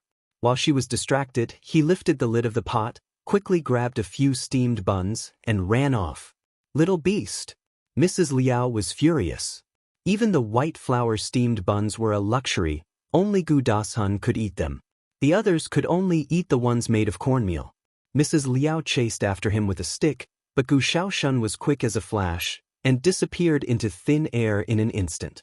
Gu Xiaoshuan didn't stop running until he reached his sister's place, his hands red from the hot steamed buns. Sister! He burst into the kitchen, but suddenly stopped in his tracks as he smelled something. He sniffed. It smells so good, sis. What are you cooking? Wild chicken. She had hunted 3 wild chickens last time and sold 2 of them. She had kept this one for several more days before slaughtering it today. What are you holding? Gu Jiao looked at his hands. Steamed buns. Gu Xiaoshuan hung his head. He originally wanted to bring a little treat for his sister, but who would have guessed that her own place was already serving chicken? The few white steamed buns suddenly felt impotent. Gu Jiao gave him a bowl to place the steamed buns in, and got a basin of cold water. Your hands, put them in. Oh. Gu Xiaoshuan didn't ask why, and obediently did as he was told. Once his hands were in the water, the pain immediately subsided. Have your meal here. Gu Jiao told him again. Huh. Gu Xiaoshuan was startled. I saved a bowl for you, and I was just thinking about how to deliver it. Now that you're here, it saves me a trip. As she spoke, Gu Jiao reached into the cupboard and took out a bowl of chicken, poured it back into the pot. As Gu Xiaoshuan looked at the bowl of chicken, he realized that his sister hadn't just made small talk because he showed up, she really meant to save him some food. In that bowl, there was a complete chicken leg. He saw it all. Suddenly, Gu Xiaoshuan's heart felt a little sour. He moved behind Gu Jiao, bending down to rest his forehead on her back, rubbing it gently. Sis, why are you so nice? What if you are actually my real mother? Gu Jiao. Finally, Gu Jiao understood why the original owner and Gu Xiaoshuan could get along so well. Their intelligence levels were on par. Today, Gu Jiao made a dish of wild chicken stewed with mushrooms. Although the wild chicken tasted delicious, its meat was tighter than domestic poultry. She stewed it in a large iron pot for a whole 2 hours until it was tender.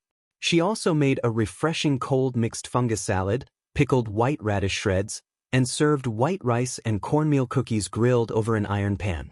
Although Xiao Luleng only passed his exam by the skin of his teeth, Gu Jiao still took it seriously and even slaughtered a chicken to celebrate for Xiao Luleng. But she would never admit this out loud. Go and call your brother-in-law to eat. She lifted off the grilled cookies from the pan and said to Gu Xiaoshuan. Okay. Gu Xiaoshuan cheerfully ran off. Xiao Luleng had just finished copying a book. Some excellent scholars who excelled in examinations would have their books and notes, which were filled with their own notes, borrowed by the bookstore to be transcribed for sale to other students. While these books were more expensive than regular ones, a lot of students were still keen to acquire them. The books copied by Xiao Luleng, whose handwriting was pleasing to the eye, sold best. Brother-in-law. Dinner time. Gu Xiaoshuan peeped his little head through the door gap. Having a thick skin was indeed a good thing. Just a few days ago, he had been bullying Xiao Luleng half to death, but now he was acting all buddy-buddy. Xiao Liulong's expression remained as cold as ever. He didn't show the slightest surprise or pleasure at Gu Xiaoxuan's change of attitude, nor did he bear a grudge against Gu Xiaoxuan's past ignorance and use it to mock him. Gu Xiaoxuan suddenly felt that it was quite comfortable to get along with his brother-in-law. The three of them sat down for dinner. Gu Xiaoxuan picked up a piece of mushroom first. In his memory, his sister didn't cook, so this was the first time he tasted her culinary skills. Unexpectedly, it was delicious. He then picked up a piece of chicken. Heavens! It was so delicious that he felt like crying. Gu Jiao scooped out 2 large chicken legs, one for Xiao Lulang and one for Gu Xiaoxuan. The chicken legs were well stewed, bursting with rich flavor. Taking a bite, Gu Xiaoxuan felt like he was about to ascend to heaven. Xiao Lulang was very calm. But if Gu Jiao knew how much he used to eat, she probably wouldn't think so. Both of them finished a bowl of rice very quickly. As Gu Xiaoxuan went to get more rice, he noticed that Xiao Liulong's bowl was also empty. He offered, "Brother-in-law, should I get you another bowl?" Xiao Lulang did not decline. Whether he was accepting Gu Xiaoxuan's kindness or the termed brother-in-law, it was unclear. Gu Xiaoxuan quickly brought back more rice. This was the most comfortable meal Gu Xiaoxuan ever had. Not only did the food taste great, the atmosphere at the dining table was also good. Even though his sister and brother-in-law didn't talk much, he could entertain himself. The three of them enjoyed their meal together. After dinner, Xiao Lulang helped Gu Jiao clean up the dishes, while Gu Xiaoxuan went to the backyard to chop firewood. After entering the kitchen, Xiao Lulang suddenly placed a money bag next to Gu Jiao. Gu Jiao looked at him, puzzled. "For household expenses?" he said. What Xiao Lulang gave Gu Jiao was 2 taels of silver, what he earned from more than a month's work of copying books. He only had a dozen or so copper plates left. However, the book he was currently copying would be finished soon, and in a couple of days he should be able to take it to town to exchange it for money. Gu Jiao arched an eyebrow at the money bag on the stove, picked it up and accepted it. After cleaning up the kitchen, Gu Jiao went to fetch water at the village entrance, but Gu Xiaoxuan quickly took over. "Sis, you rest. I can do this heavy work." He took the carrying pole and went off, leaving Gu Jiao no chance to stop him. Everyone was having dinner in their houses at this time, so no one was out fetching water. He had the ancient well all to himself.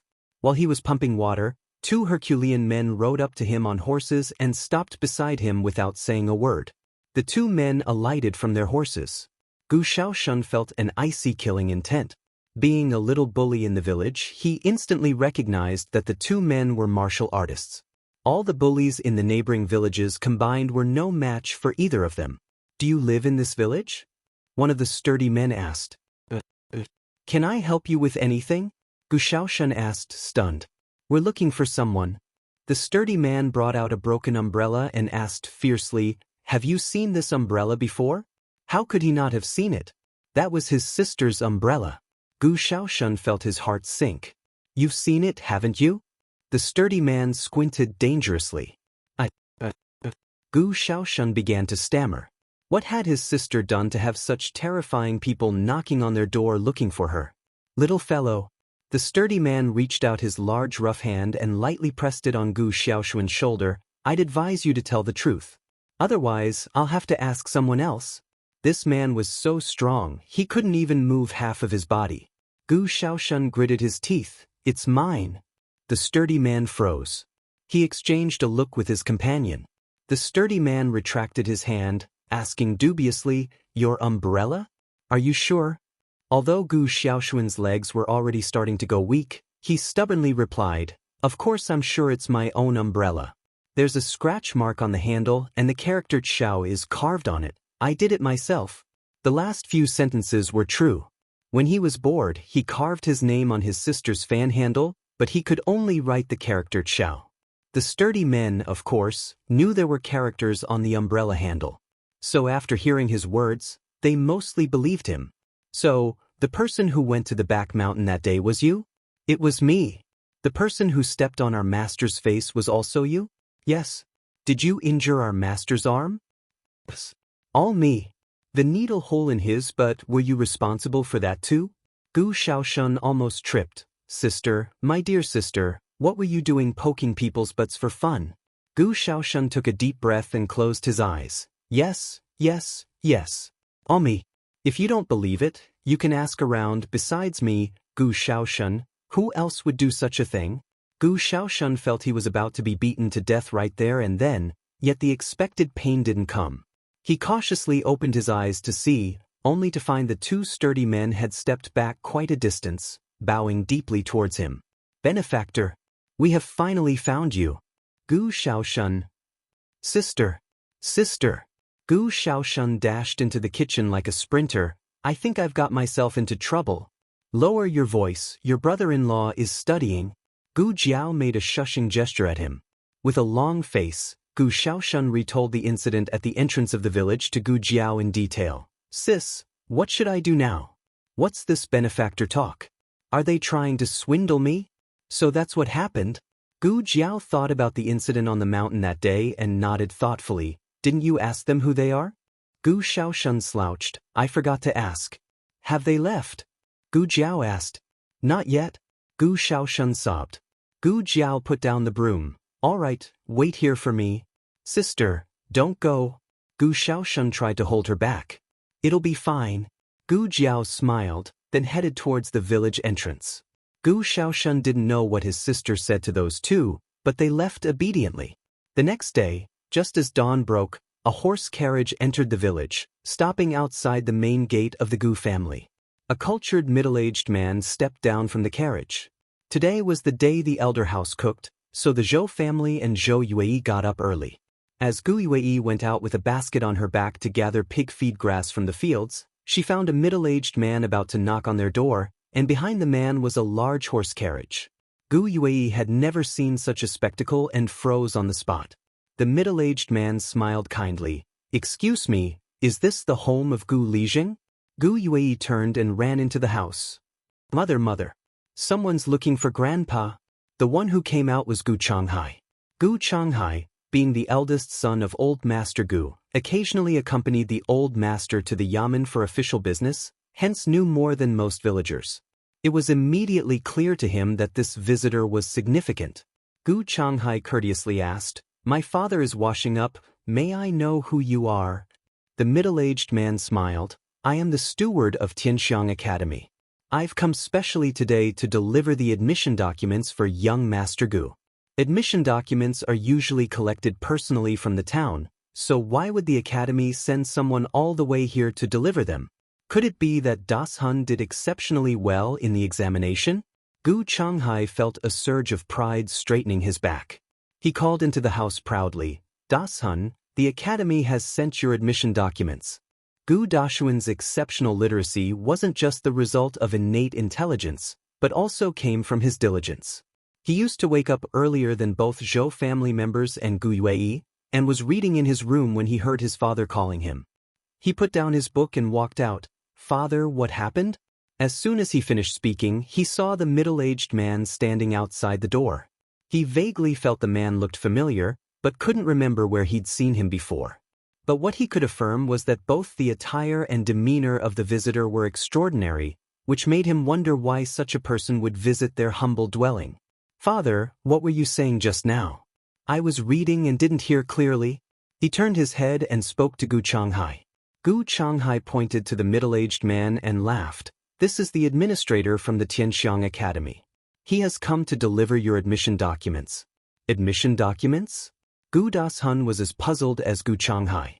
The academy had informed them that the exam results would be out 3 days after the exam and the admission documents 7 days later. He was supposed to collect them himself from the academy's east gate. Considering there were still 3 days to go, why were the documents already available? And why was this man personally delivering them? At this moment, the middle-aged man also caught up, laughed, and said, I see there is another examinee in your distinguished house.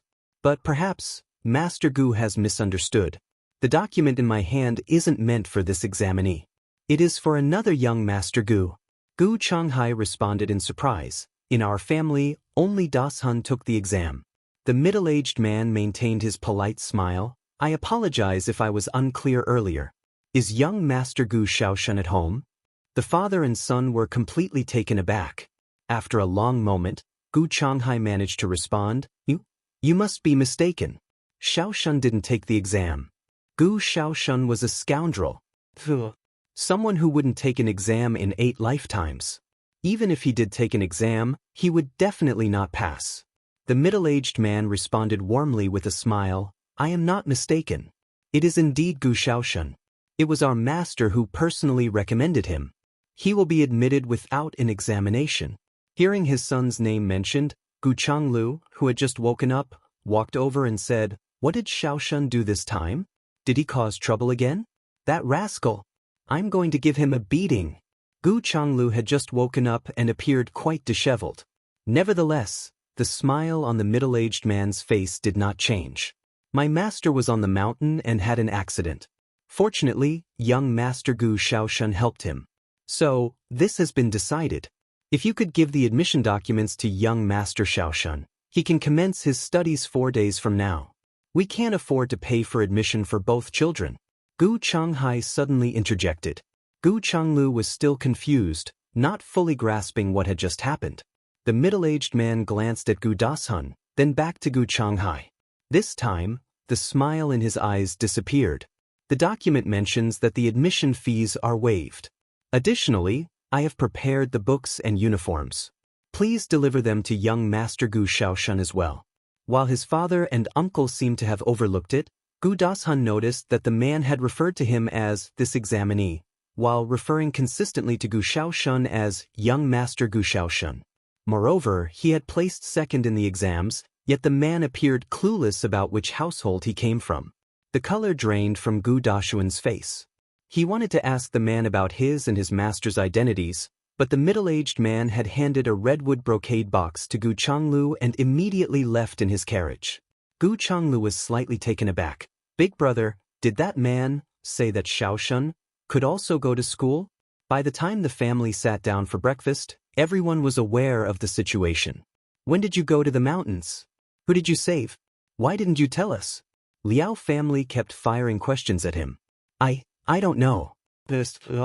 His sister had asked him not to talk about them, so he took all the blame himself. However, he didn't expect that the consequence would be him being allowed to go to school. Well, since we don't have to pay extra, let Xiaoshun go. This will keep him from causing trouble outside all day. Gu Changlu said. If he leaves, who will carry out his share of the work on the farm? Zhou family objected. It was fine if they didn't have to pay, but with one less person working on the farm, they would have to work harder. Gu Dashun looked at Zhou family. Mother, having another literate person in the family is a good thing. I can help with the farm work once I get back from school. How can we let you do that? Zhou family shot down the idea. Her son was born to study, not to toil in the fields. Liao family didn't like that comment. So, her son was beneath Zhou family's son? But admittedly, Gu Xiaoshun was pretty useless. If it had been Gu Ershun being denied the opportunity to study, Liao family would have argued back. But Xiaoshun's temper will need to change, at least to be able to sit still like Ershun. Gu Dashun spoke again. His words truly resonated with everyone. Yes, could Gu Xiaoshun, with his temper, truly excel academically without giving offense to the scholar, leading to potential repercussions for Gu Dashun? Why don't we send Ershun to study? Liao family suggested. Ershun was smarter and more disciplined than Xiaoshun. If they let him study, he could surely become a scholar. Zhou family wasn't exactly in agreement. She felt that Ershun only seemed eager to study, but many times when Dashun taught him, Ershun couldn't grasp the lessons at all. Ershun wasn't cut out for studying. Only Liao family was foolish enough to dream about being the mother of a scholar through Ershun. However, given that the men of the family didn't object this time, Zhou family didn't say anything either. Throughout the entire process, no one asked for Gu Xiaoshun's opinion. 3 days later, Xiao Lulang and Gu Dashun each received their admission documents and uniforms from the academy. The students were supposed to prepare their own books. But knowing that Gu Xiaoshun didn't have any, the academy had prepared brand new books for him. Now, they were all given to Gu Ershun. Gu Jiao shouldered her little basket and accompanied Xiao Lulang to the town. As usual, she first sent him into the academy and then walked to the marketplace. Xiao Lulang was wearing a brand new uniform. Gu Jiao had seen others wear these uniforms, like Fan Lin and many students coming out of the academy, but no one wore them quite like Xiao Lulang. His tall figure, the stark white of his uniform, his exquisite features. It was as if he had stepped out of a painting, radiating an impressive aura of scholarly elegance. Indeed, he was like a rare gem in a field, an unmatched young master. In a while, Gu Jiao's gaze fell on his feet. Seeing that he was wearing the new shoes she had bought for him, Gu Jiao's lips curled up into a small smile. "Do they fit?" Gu Jiao asked. "Yes." Xiao Lulang nodded lightly. Gu Jiao handed him his crutches and left the house with him. When they reached the village entrance, Uncle Luo's ox cart was waiting. There weren't many people going into town that day, only the two of them, Gu Dashun and Gu Ershun. The latter two were also dressed in their academy uniforms. Truth be told, the Gu family members were not bad-looking. In fact, Gu Dashun was even more handsome than most men in the town. However, the moment they stood next to Xiao Lulang, they were completely overshadowed. Without doing anything, Xiao Lulang seemed just like a painting, radiating an innate noble and scholarly air throughout. Gu Jiao and Xiao Lulang knew about Gu Shaoshun saving someone related to the academy, so they knew that the one supposed to go to the academy today should be Gu Shaoshun. However, when they saw Gu Ershun, dressed in an obviously a size-small uniform on the ox cart, they didn't show much surprise, as if they had already anticipated that the Gu family would do such a shameless thing. Gu Jiao scoffed coldly. Xiao Lulang was checking his bundle and found out that Gu Jiao had given him 20 more copper plates. Gu Ershun rolled his eyes at the two of them. The ox cart soon arrived near the academy. "Let's get off here. We will walk to the academy ourselves," Gu Dashun suggested. However, Xiao Lulang and Gu Jiao rode the ox cart all the way to the academy's entrance. After Xiao Lulang entered the academy, Gu Jiao, with her basket on her back, headed for the marketplace. At the Divine Academy, new students were sorted into 4 classes based on their entrance exam results. From highest to lowest, the rankings were Heaven Grade Class A, Heaven Grade Class B, Earth Grade Class A, and Earth Grade Class B. Gu Dashun had secured 2nd place and was naturally placed in Heaven Grade Class A. In stark contrast, Xiao Lulang ranked 2nd to last and was assigned to Earth Grade Class B. As for Gu Shaoshun, he was also allocated to Earth Grade Class B. Initially, Gu Dashun had wondered which influential figure might have helped Gu Shaoshun gain admission. But seeing that he was placed in the lowest class, he concluded that whoever assisted him didn't hold much sway at the academy. "That's Earth Grade Class B over there. You can head that way," Gu Dashun said, pointing out the direction to Gu Ershun before turning to join Heaven Grade Class A. Gu Ershun had always dreamed of attending school like Gu Dashun. Now that his wish was coming true, he was overjoyed. However, upon learning that he had been assigned to the same class as Xiao Lulang, the student who ranked 2nd to last, his enthusiasm waned. He didn't fully grasp the difference between Heaven Grade Class A and Earth Grade Class B, but if Xiao Lulang was placed there, how prestigious could it be? "I'll have to find that old master whom Gu Shaoshun helped and see if he can get me transferred to Gu Dashun's class," Gu Ershun thought to himself, considering it a simple matter. He saw nothing wrong with the idea. With a haughty gaze, he surveyed the students around him and lifted his chin as he walked into the classroom. Suddenly, the instructor addressed him. "And who might you be?" "I'm a new student, Gu Ershun," he replied confidently. The teacher glanced at him indifferently. "We have no student by that name. Where did this impostor come from? Leave at once." Gu Ershun was taken aback. All eyes were on him, and his face flushed with embarrassment. "Is Gu Shaoshun here?" the teacher interrupted. The room fell silent. "Hasn't Gu Shaoshun arrived yet?" the teacher asked again. The students began whispering among themselves. Gu Shaoshun and Gu Ershun, they must be related. But the teacher didn't even acknowledge him. They murmured, casting provoking glances at Gu Ershun. Unable to endure the humiliation any longer, Gu Ershun turned to seek out Gu Dashun, hoping his cousin could resolve the situation. But by then, classes had already started in Heaven Grade Class A. Left with nowhere to go, Gu Ershun felt so mortified that he wished the ground would swallow him up. After class, Gu Dashun was summoned by his teacher, Master Chen. "Master Chen, Gu Dashun greeted respectfully with a bow. Master Chen looked at him thoughtfully. Do you know about your cousin's admission? Gu Dashun nodded. I do.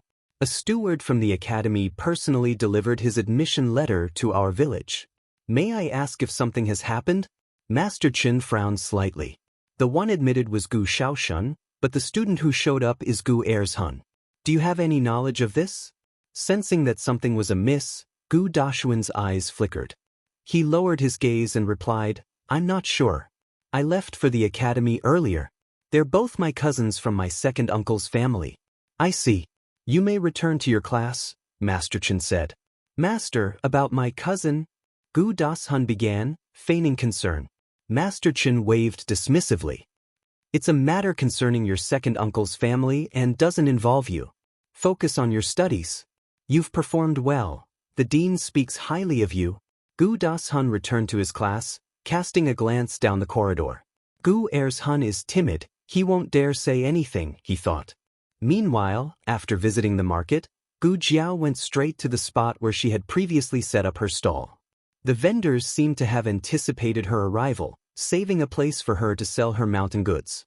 Today, Gu Jiao brought freshly picked mushrooms and dried wood ear fungus. Are these edible? I've heard they're poisonous, asked the woman selling sweet potatoes, holding up a piece of wood ear fungus. They're safe to eat, Gu Jiao assured her. After being sun-dried, the wood ear fungus lost any harmful substances and was safe for consumption. The sweet potato vendor trusted her. Can I trade some sweet potatoes for them? Gu Jiao nodded. Of course. Most of her mushrooms and wood ear fungus were exchanged with nearby vendors for produce like radishes, winter melons, and pumpkins. Only a small portion was sold to passers-by. Hoisting the heavy basket filled with goods, Gu Jiao lifted it effortlessly with one hand. The onlookers watched in amazement as she left the market. Instead of returning to the village, Gu Jiao walked into a quiet, dusty alley. Xuaningxiang was also at the market that day. Her mother-in-law's old leg ailment had flared up again. Unable to afford treatment at the town's medical clinic, she came to the market to find a traveling doctor for some herbal remedies. After purchasing the medicine, she was about to head home when she spotted a familiar figure. She looked closely to confirm her suspicion but became even more puzzled. Why is she going there? That's not a good area, Xuaningxiang murmured. Beyond that alley lay a seedy part of town known for gambling dens, brothels, and shady establishments. Unable to fathom why Gu Jiao would venture there, she furrowed her brow and decided to follow. But as soon as she passed through the alley, Gu Jiao was nowhere to be seen. In front of her was a large gambling den. To her left, a brothel, and to her right, an ominous building emitting occasional anguished cries. A battered man stumbled out, collapsing on the ground. Alarmed, Xuaningxiang turned to leave but found her path blocked by a group of rough-looking men. Well, what do we have here? A pretty lady wandering into our turf, one of them sneered. Why don't you keep us company for a while? Another added, his tone menacing. They surrounded her, leaving no room for escape. Fear gripped Xuaningxiang. She tried to scream, but one of the men clamped a hand over her mouth. Just then, a cold voice cut through the tension. Let her go. Surprised, the men turned to see a young girl with a red birthmark on her face. Seeing that she posed no threat, the man holding Xuaningxiang scoffed. Mind your own business and get lost. I said, let her go, the girl repeated calmly. Something in her tone sent a chill down their spines, but they brushed it off. The man released Xuaningxiang and advanced toward the girl, throwing a punch at her. Xuaningxiang shut her eyes, unable to watch. A sharp crack echoed through the alley, followed by a cry of pain. Before the others could react, the girl swiftly incapacitated them one by one. The second man was thrown against a wall and knocked unconscious. The remaining two lunged at her, but she dispatched them with precise kicks, leaving them groaning on the ground. Just then, the first attacker struggled to his feet. Grabbing a brick, he aimed it at the back of the girl's head. Ah! Xuaningxiang screamed. Gu Jiao, however, turned swiftly and kicked the man away. Xuaningxiang was completely dumbfounded. She had absolutely no idea how Gu Jiao had managed it. Gu Jiao, after beating up the man, turned to leave with her basket, not even glancing at Xuaningxiang. It seemed as if she had stepped in simply because these shameless rogues were blocking her way. Xuaningxiang finally snapped out of her stupor and stood up shakily. Gu Jiao continued to walk forward. Xuaningxiang wanted to follow her, but her clothes had been torn by those men. If she went out like this, she would be exposed. Tears welled up in her eyes out of desperation. Gu Jiao paused, then with a flick of annoyance, she reached into her basket, took off her own cotton-padded coat, and tossed it at Xuaningxiang. Xuaningxiang stared, looking at the cotton coat, then back at Gu Jiao. Aren't you cold? If you're not wearing it, give it back to me. Gu Jiao stretched out her hand. I'll wear it. I will. Xuaningxiang hurriedly put on the cotton coat. Gu Jiao's cotton coat was a bit tight, especially around the chest, making Xuaningxiang uncomfortably constricted. Xuaningxiang bent down to pick up the herbs that had fallen to the ground, and said softly to Gu Jiao, "Just now, thank you." She really hadn't expected this to happen, let alone that Gu Jiao would step in to save her. She was feeling a mix of emotions. No matter what, her thanks were sincere. It was at this moment, she was truly certain that Gu Jiao had changed. Have you recovered your wits?" she asked cautiously. Gu Jiao didn't respond. Or maybe you're still foolish. Otherwise, why would she have saved her? She had bullied her so much before. Gu Jiao remained silent. Suddenly, Xuaningxiang noticed the blood dripping down from Gu Jiao's left hand. "You're hurt." Gu Jiao said indifferently, "It's not my blood." She was not lying. Indeed, it was not hers.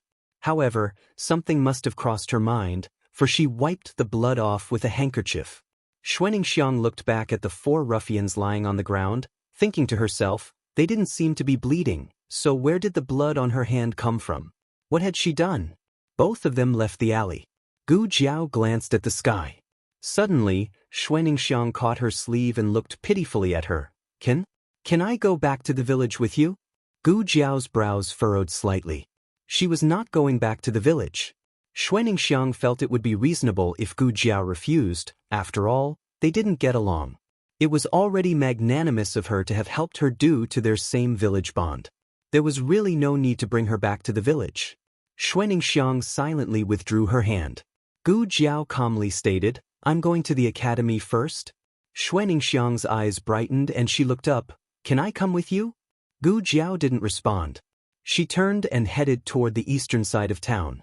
Xuaningxiang tentatively followed for a few steps. Seeing that Gu Jiao didn't dismiss her, she hurriedly caught up, feeling a sense of relief. Xuaningxiang's feet were bound, so she walked slowly.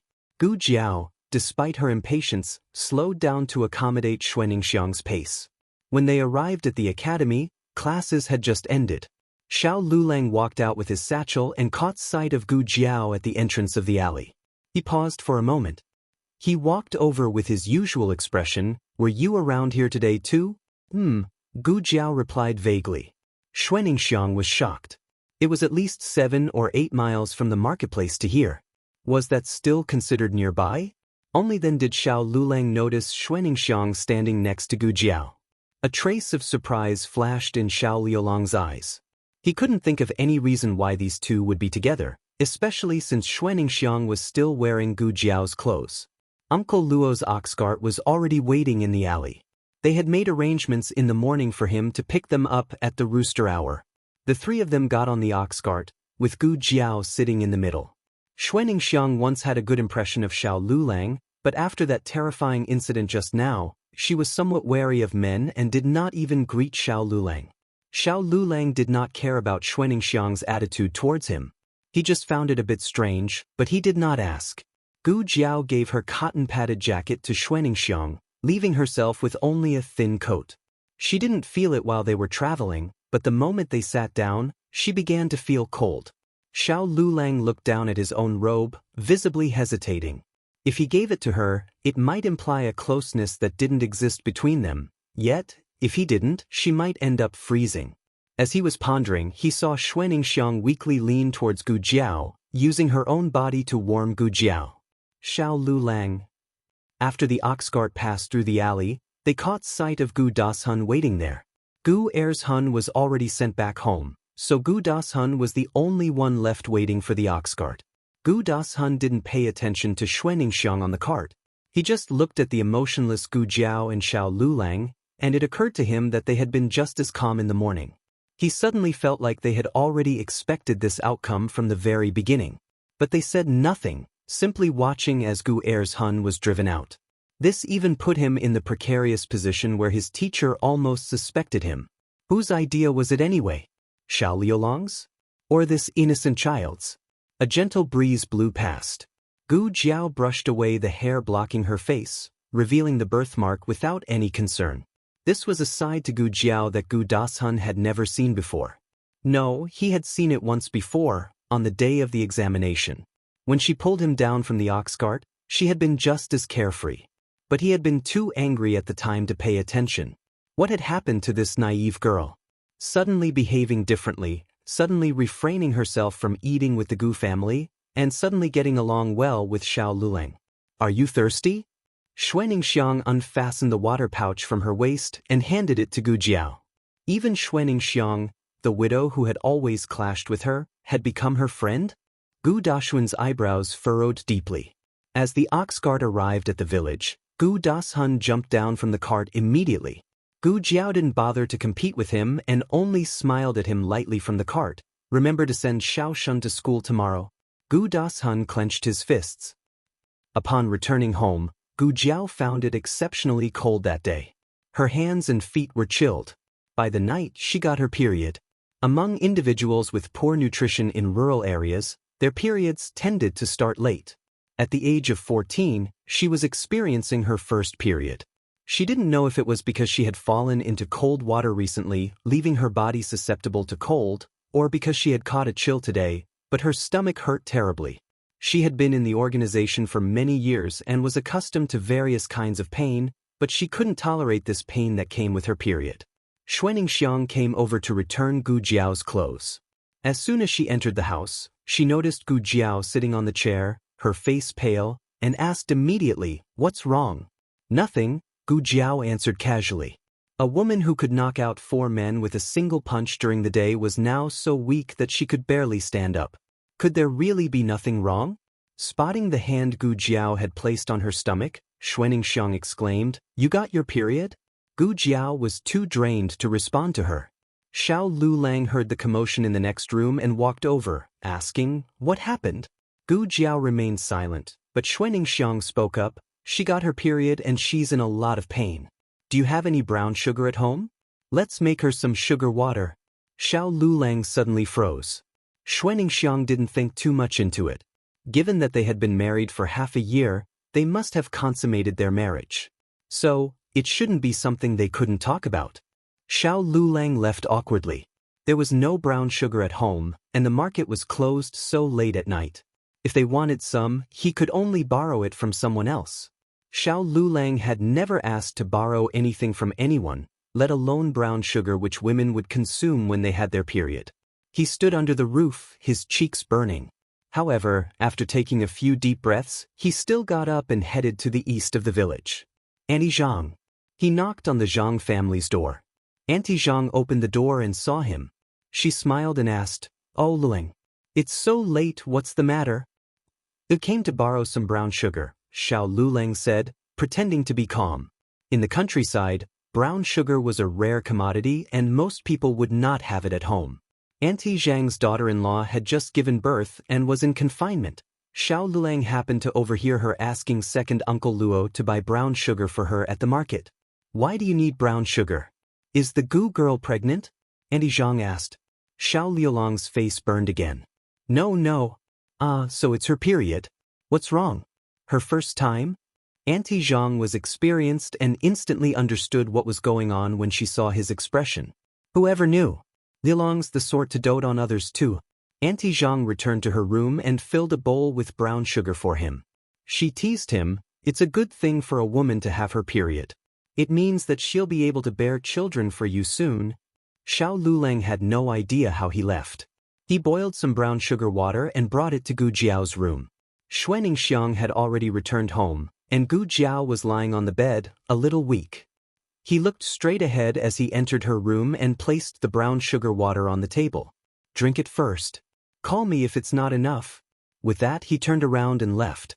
Although he left very quickly, Gu Jiao's sharp eyes noticed that his ears were flushed red. Gu Jiao chuckled lightly and drank all the brown sugar water in the bowl. She did not expect the brown sugar water to be effective. Her body warmed up and she felt much more at ease. In no time at all, she was asleep. That night she dreamt again. She dreamed that she woke up late the next day, that Xiao Lulang went out alone and met Gu Xiaoshun at the village entrance. The two of them went to the academy together and entered the same class. Gu Xiaoshun was a slipshod person. He slept through the entire morning class, giving everyone a terrible impression of him. When it was time for their room assignment, no one was willing to stay with him, only Xiao Lulang stood up. The two of them were assigned to the westernmost dormitory. The building had been in disrepair for a long time, and as soon as the two of them entered, the roof collapsed. Xiao Lulang was severely injured, while Gu Xiaoshun was slightly hurt. The next day, Gu Jiao really woke up late. Because of her experience from her previous dream, Gu Jiao was much calmer this time. Xiao Liulang's not around, he must have left for school. Second Uncle Luo's ox cart was in town, so she walked there and arrived at the academy at noon. Gu Xiaoshun was sleeping soundly on the desk when the student in front of him poked him with his brush. "Hey, time to eat." Gu Xiaoshun rubbed his eyes and sat up. "Ah, is it lunchtime?" The surrounding students looked at the creases on his face caused by his book and burst out laughing. Everyone in the class knew that Gu Xiaoshun got in because of his connections. However, no one had expected him to be so completely ignorant and incompetent. Even the worst class in the Divine Academy had never had such a bum. Everyone looked at Gu Xiaoshun with a hint of disapproval. Soon, Teacher Zhang arrived. Teacher Zhang said, "Today, we are going to assign you your dormitories, for students to one dormitory. Discuss among yourselves, then come to me to get your keys." There were a total of 26 people in Earth Grade Class B, which meant that there would be one dormitory with only 2 people. Everyone quickly split up into their groups. Xiao Liulang's deskmate had 2 childhood friends in the same class, and he asked Xiao Lulang to join them. On Gu Xiaoshuan's side, things were much more bumpy. No one was willing to share a room with him, and he ended up completely alone. There was another student who had applied for leave yesterday and had just entered the school today. As he did not know anyone, he was also alone. However, it was obvious that this classmate also despised Gu Xiaoshun. "I don't want to be in the same room as him. Then I'll stay in the dorm on my own." Gu Xiaoshun folded his arms and pointed his chin at him. Of course, he could not actually live alone. Or was that lone student going to sleep on the streets? Xiao Lulang said calmly, "I'll trade with you." The student shed tears of gratitude and thanked him several times, only stopping short of calling him father. Gu Xiaoshun said casually, "Brother-in-law, you don't have to stay with me." "It's not that I don't want to stay with you, I just think." Xiao Lulang had already taken the key from Teacher Zhang and left expressionlessly. Gu Xiaoshun puckered his lips and reluctantly followed. All the best dorms had already been taken, and the last remaining one was the most remote. The two of them carried their bags and walked forward. Halfway there, a manservant ran over, sweating profusely. "Which of you is Xiao Lulang?" Xiao Lulang stopped and turned to him. "I am." The servant was panting. "Your family's here and waiting for you outside. It's something urgent. Please see her immediately." Xiao Lulang was an orphan. The only person who can be called his family is her. Xiao Lulang paused and said to Gu Xiaoshun, "It's your sister." "My sister's here?" Hearing that it was Gu Jiao, Gu Xiaoshun perked up. "Then what are we waiting for? Let's hurry up and go find my sister." They were only a few steps away from their assigned dormitory. They could drop their things inside before going to see her. But she said, "It's something urgent." Xiao Lulang quickened his pace. Carrying his bag and walking with his walking stick, he went to the entrance of the academy with Gu Xiaoshun. Crowds of people were coming and going on the streets, and her clothes were inconspicuous, but Xiao Lulang still recognized her at a glance. She stood in the cold wind, her face a little flush from the cold. Perhaps because she did not like the noise, she was frowning from time to time. "Sister! Sister!" Gu Xiaoshun excitedly ran towards Gu Jiao. Gu Jiao glanced at him and quickly looked away to look at Xiao Lulang behind the crowd. Xiao Lulang happened to be looking at her too. Their eyes met, and Xiao Lulang was stunned for a moment. Gu Jiao smiled. Xiao Lulang averted his gaze and walked towards her. Sister, why are you looking for us? Gu Xiaoshan asked. Oh, it's nothing, Gu Jiao said casually. I just came to have lunch with you. After saying that, she saw Xiao Lulang looking at her skeptically. She adjusted Gu Xiaoshuan's collar and said in earnest, It's your first day of school. I'm worried about you. The two of them went to a nearby noodle shop, where they had 3 bowls of Yangchun noodles. It was the place where Feng Lin had brought Xiao Lulang and Gu Jiao to eat last time. Xiao Lulang was not enjoying his meal. Gu Jiao said, Aren't these the noodles from your hometown? Don't you like them? It's not as good as your cooking. This sentence slipped out from his mouth. After saying that, Xiao Lulang himself was stunned. Gu Jiao was also startled for a moment. Then, she propped her chin on her hand and looked at him as she smiled and said, Okay, I'll cook for you tonight. Gu Xiaoshan had a big appetite, and after finishing 1 bowl he originally wanted to have another, but for some reason he suddenly felt full. Why am I feeling so full? After dinner, Xiao Lulang and Gu Xiaoshan returned to the academy and were informed that their dormitory had collapsed. When did it collapse? Xiao Lulang asked. The students said, Not long after you left. Many people saw you going to the dormitory and were worried that you would be buried inside. We wanted to go there first, but... Xiao Lulang paused. Gu Xiaoshan ran to the collapsed dormitory. The ground was covered in broken walls, the floor cracked by fallen beams. Thinking about what would happen if those hit a person on the head, he patted his chest in fear. It's fortunate that my sister came to eat with us. Otherwise, we would have been buried alive. Including the time at the medical center, this was the 2nd time. Both times, it was because of her that they avoided a sudden disaster. Xiao Lulang looked in the direction where Gu Jiao had left, a thoughtful expression on his face. The Divine Academy had always been relatively tight on their dormitory space, and this time they had admitted a total of 101 students, their largest batch of students yet. Therefore, the academy really did not have any extra dormitories, so they could only let the 2 of them continue their studies without any accommodations. As the accommodation fees were included in the tuition fees, they were usually not refunded. However, considering that this was not a problem stemming from the students, the academy took the initiative to bear Xiao Lulang and Gu Xiaoshuan's daily fare. Gu Xiaoshan did not care. He did not like the Gu family, but he did not really love the academy either. It was the same for him either way. Brother-in-law, aren't you glad? Gu Xiaoshan whispered to Xiao Lulang on the way back to the classroom. Why would I be glad? Xiao Lulang returned the question. Now you can go back and sleep with my sister. Gu Xiaoshan did not actually understand what he was saying. He was 13 years old this year. While he was not exactly ignorant about certain topics, he was not exactly knowledgeable about them either. He had this idea in his head that a man had to hug his wife to sleep. As for what they would do afterwards, he actually did not know.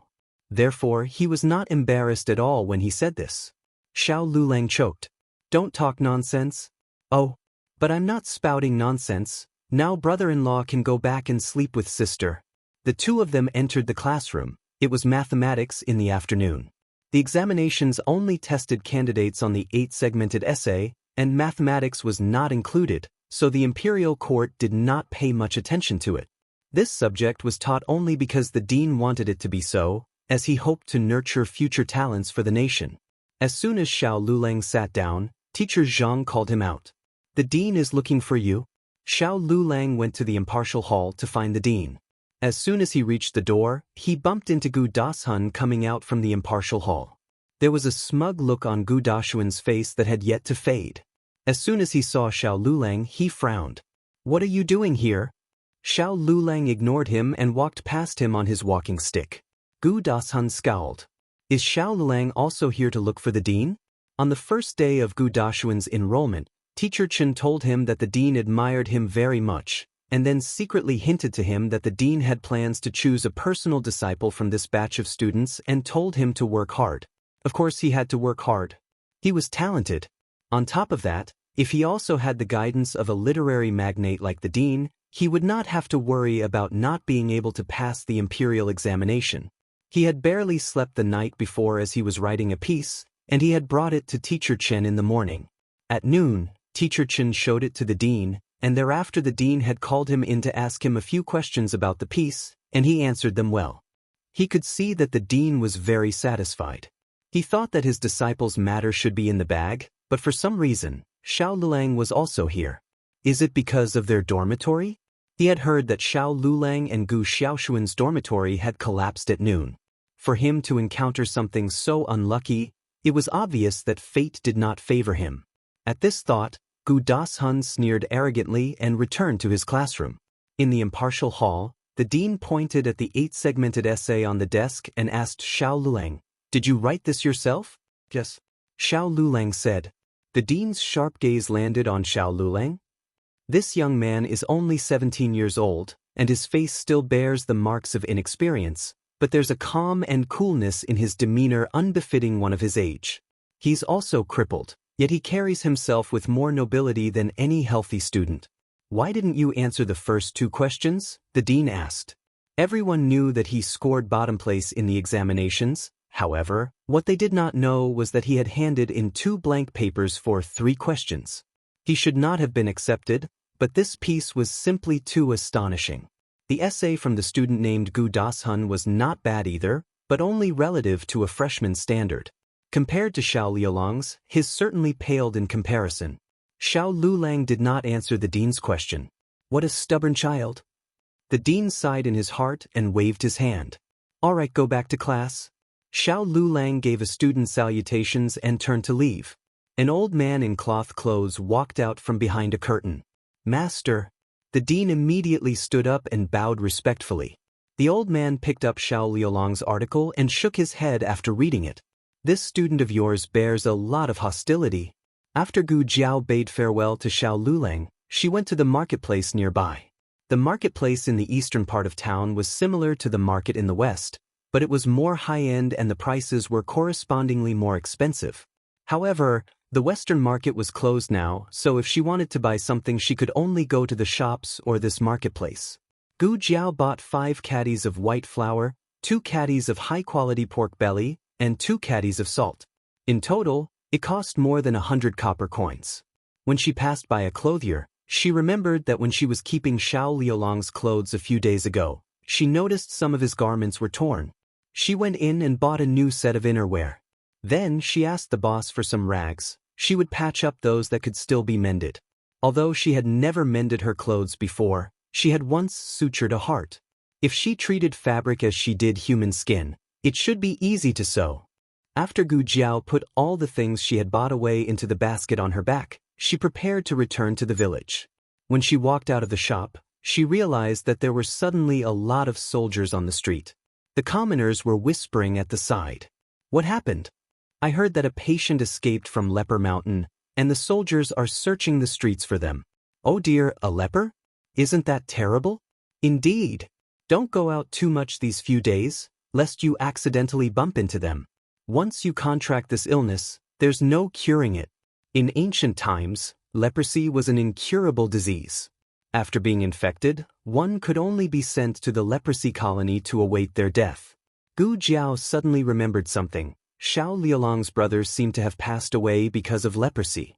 After the soldiers finished searching the street, they went to the next street over. Gu Jiao returned to the village. Gu Jiao did not take the matters on the street to heart. After returning to her room, she went to make yangchun noodles. Just as she was kneading the dough, there was a loud bang outside the door, as if something had hit against the door to her house. Gu Jiao wiped her hands with a dry cloth and walked over to take a look. She saw an old lady collapsed in front of her house. The old lady was lying on her side on the ground. Messy hair covered her face, her body was dirty, and she was wearing cotton clothes. Gu Jiao's first impression was that she was from this village, who was just returning from the fields but had somehow fainted at her door. The loud bang just now was from her smashing her head against the door. Her forehead was injured and she was bleeding a little. Gu Jiao had encountered scammers before in her previous life, but if this was one, it would be her first time meeting a scammer willing to actually risk their life for a scam. Rather, the woman had really fainted. Gu Jiao squatted down, wanting to see which family she was from so that she could send her back. However, as she turned her body over, Gu Jiao realized that something was wrong. There were symmetrical patches of blemished, discolored skin and red blotches on her face, as well as on the backs of both her hands. Gu Jiao frowned slightly. This is clearly, sis. We're back. At this moment, Gu Xiaoshun, carrying an old book bag, ran towards Gu Jiao. Gu Jiao turned to look at him, her eyes sharp. Don't come over. Gu Jiao had never spoken to Gu Xiaoshun in such a stern tone before. Gu Xiaoshun was stunned. Sister, he took 2 more steps forward. I said, don't come over. Gu Jiao's tone became even harsher. This time, Gu Xiaoshun did not dare to move at all. He simply stood there in a daze, about 10 paces away from Gu Jiao. When he saw Gu Jiao, he naturally saw the old lady lying at Gu Jiao's doorstep. His intuition told him that this had something to do with this old lady. He asked, Sister, who is she? Gu Jiao narrowed their eyes and said, I don't know. Go back to the Gu family first. She had originally planned to call Gu Xiaoshun over for dinner, but now that something like this had happened, the safety of her family could no longer be guaranteed. She could not let any harm befall Gu Xiaoshun. Gu Xiaoshun was clearly upset, but since his sister had said so, he would just go back first. In that case, brother-in-law, I'll be going first. He turned around and said to Xiao Lulang, who was behind him. Gu Jiao was slightly taken aback. Xiao Lulang's back too? Not only Xiao Lulang, even Feng Lin had come over. Feng Lin had helped his deskmate review his homework, and his deskmate gave him a basket of grapefruit as thanks. He then gave Xiao Lulang half of them. However, he was worried that Xiao Lulang would not be able to carry them back, so he brought it back to the village for him. Besides, Gu Xiaoshun had always bullied Xiao Lulang, so Feng Lin was also a little worried about Xiao Lulang going home with him and wanted to keep an eye on the 2 of them. Xiao Lulang and Feng Lin both noticed the old lady on the ground. You'd better not come over either, Gu Jiao said to the 2 of them. Feng Lin squinted strangely. Is she dead? No way, did you kill her? Hey, don't you dare spout nonsense. Gu Xiaoshun could not stand him always slandering his sister. Feng Lin scoffed. Am I wrong? Something must have happened to that old lady. Otherwise, why wouldn't she let us near? Xiao Lulang walked over with a cool expression. You, don't come over, Gu Jiao said. Xiao Lulang still came over. Actually, he could tell from afar that something was wrong. He walked closer and took a closer look, confirming his guess. Seeing him walk over, Feng Lin quickly followed. Hey, why are you all going over? Sister? Gu Xiaoshun scratched his head anxiously. Feng Lin came to Xiao Liulang's side and looked at the old lady with red spots on her face. An ominous feeling surged in his heart. Brother Xiao, this is leprosy, Xiao Lulang said with a frown. Feng Lin's body swayed as he almost fell. This old lady is a leper. Feng Lin was so shocked that he was stammering. Leprosy was known as one of the most terrifying infectious diseases. It was said that as long as one person in the village was infected, the entire village would be infected. Moreover, there was no treatment for this disease. If someone was infected, they could only wait for death. In the previous dynasty, there was a tragedy where tens of thousands of people died because they did not pay enough attention to leprosy. When the emperor of the current dynasty ascended to the throne, his first major edict was the establishment of the leper colony on the mountain, where all of the lepers would be sent to be centrally managed. You touched her? Xiao Lulang looked at Gu Jiao calmly. Gu Jiao nodded. However, she had only touched her briefly, and her skin was not damaged.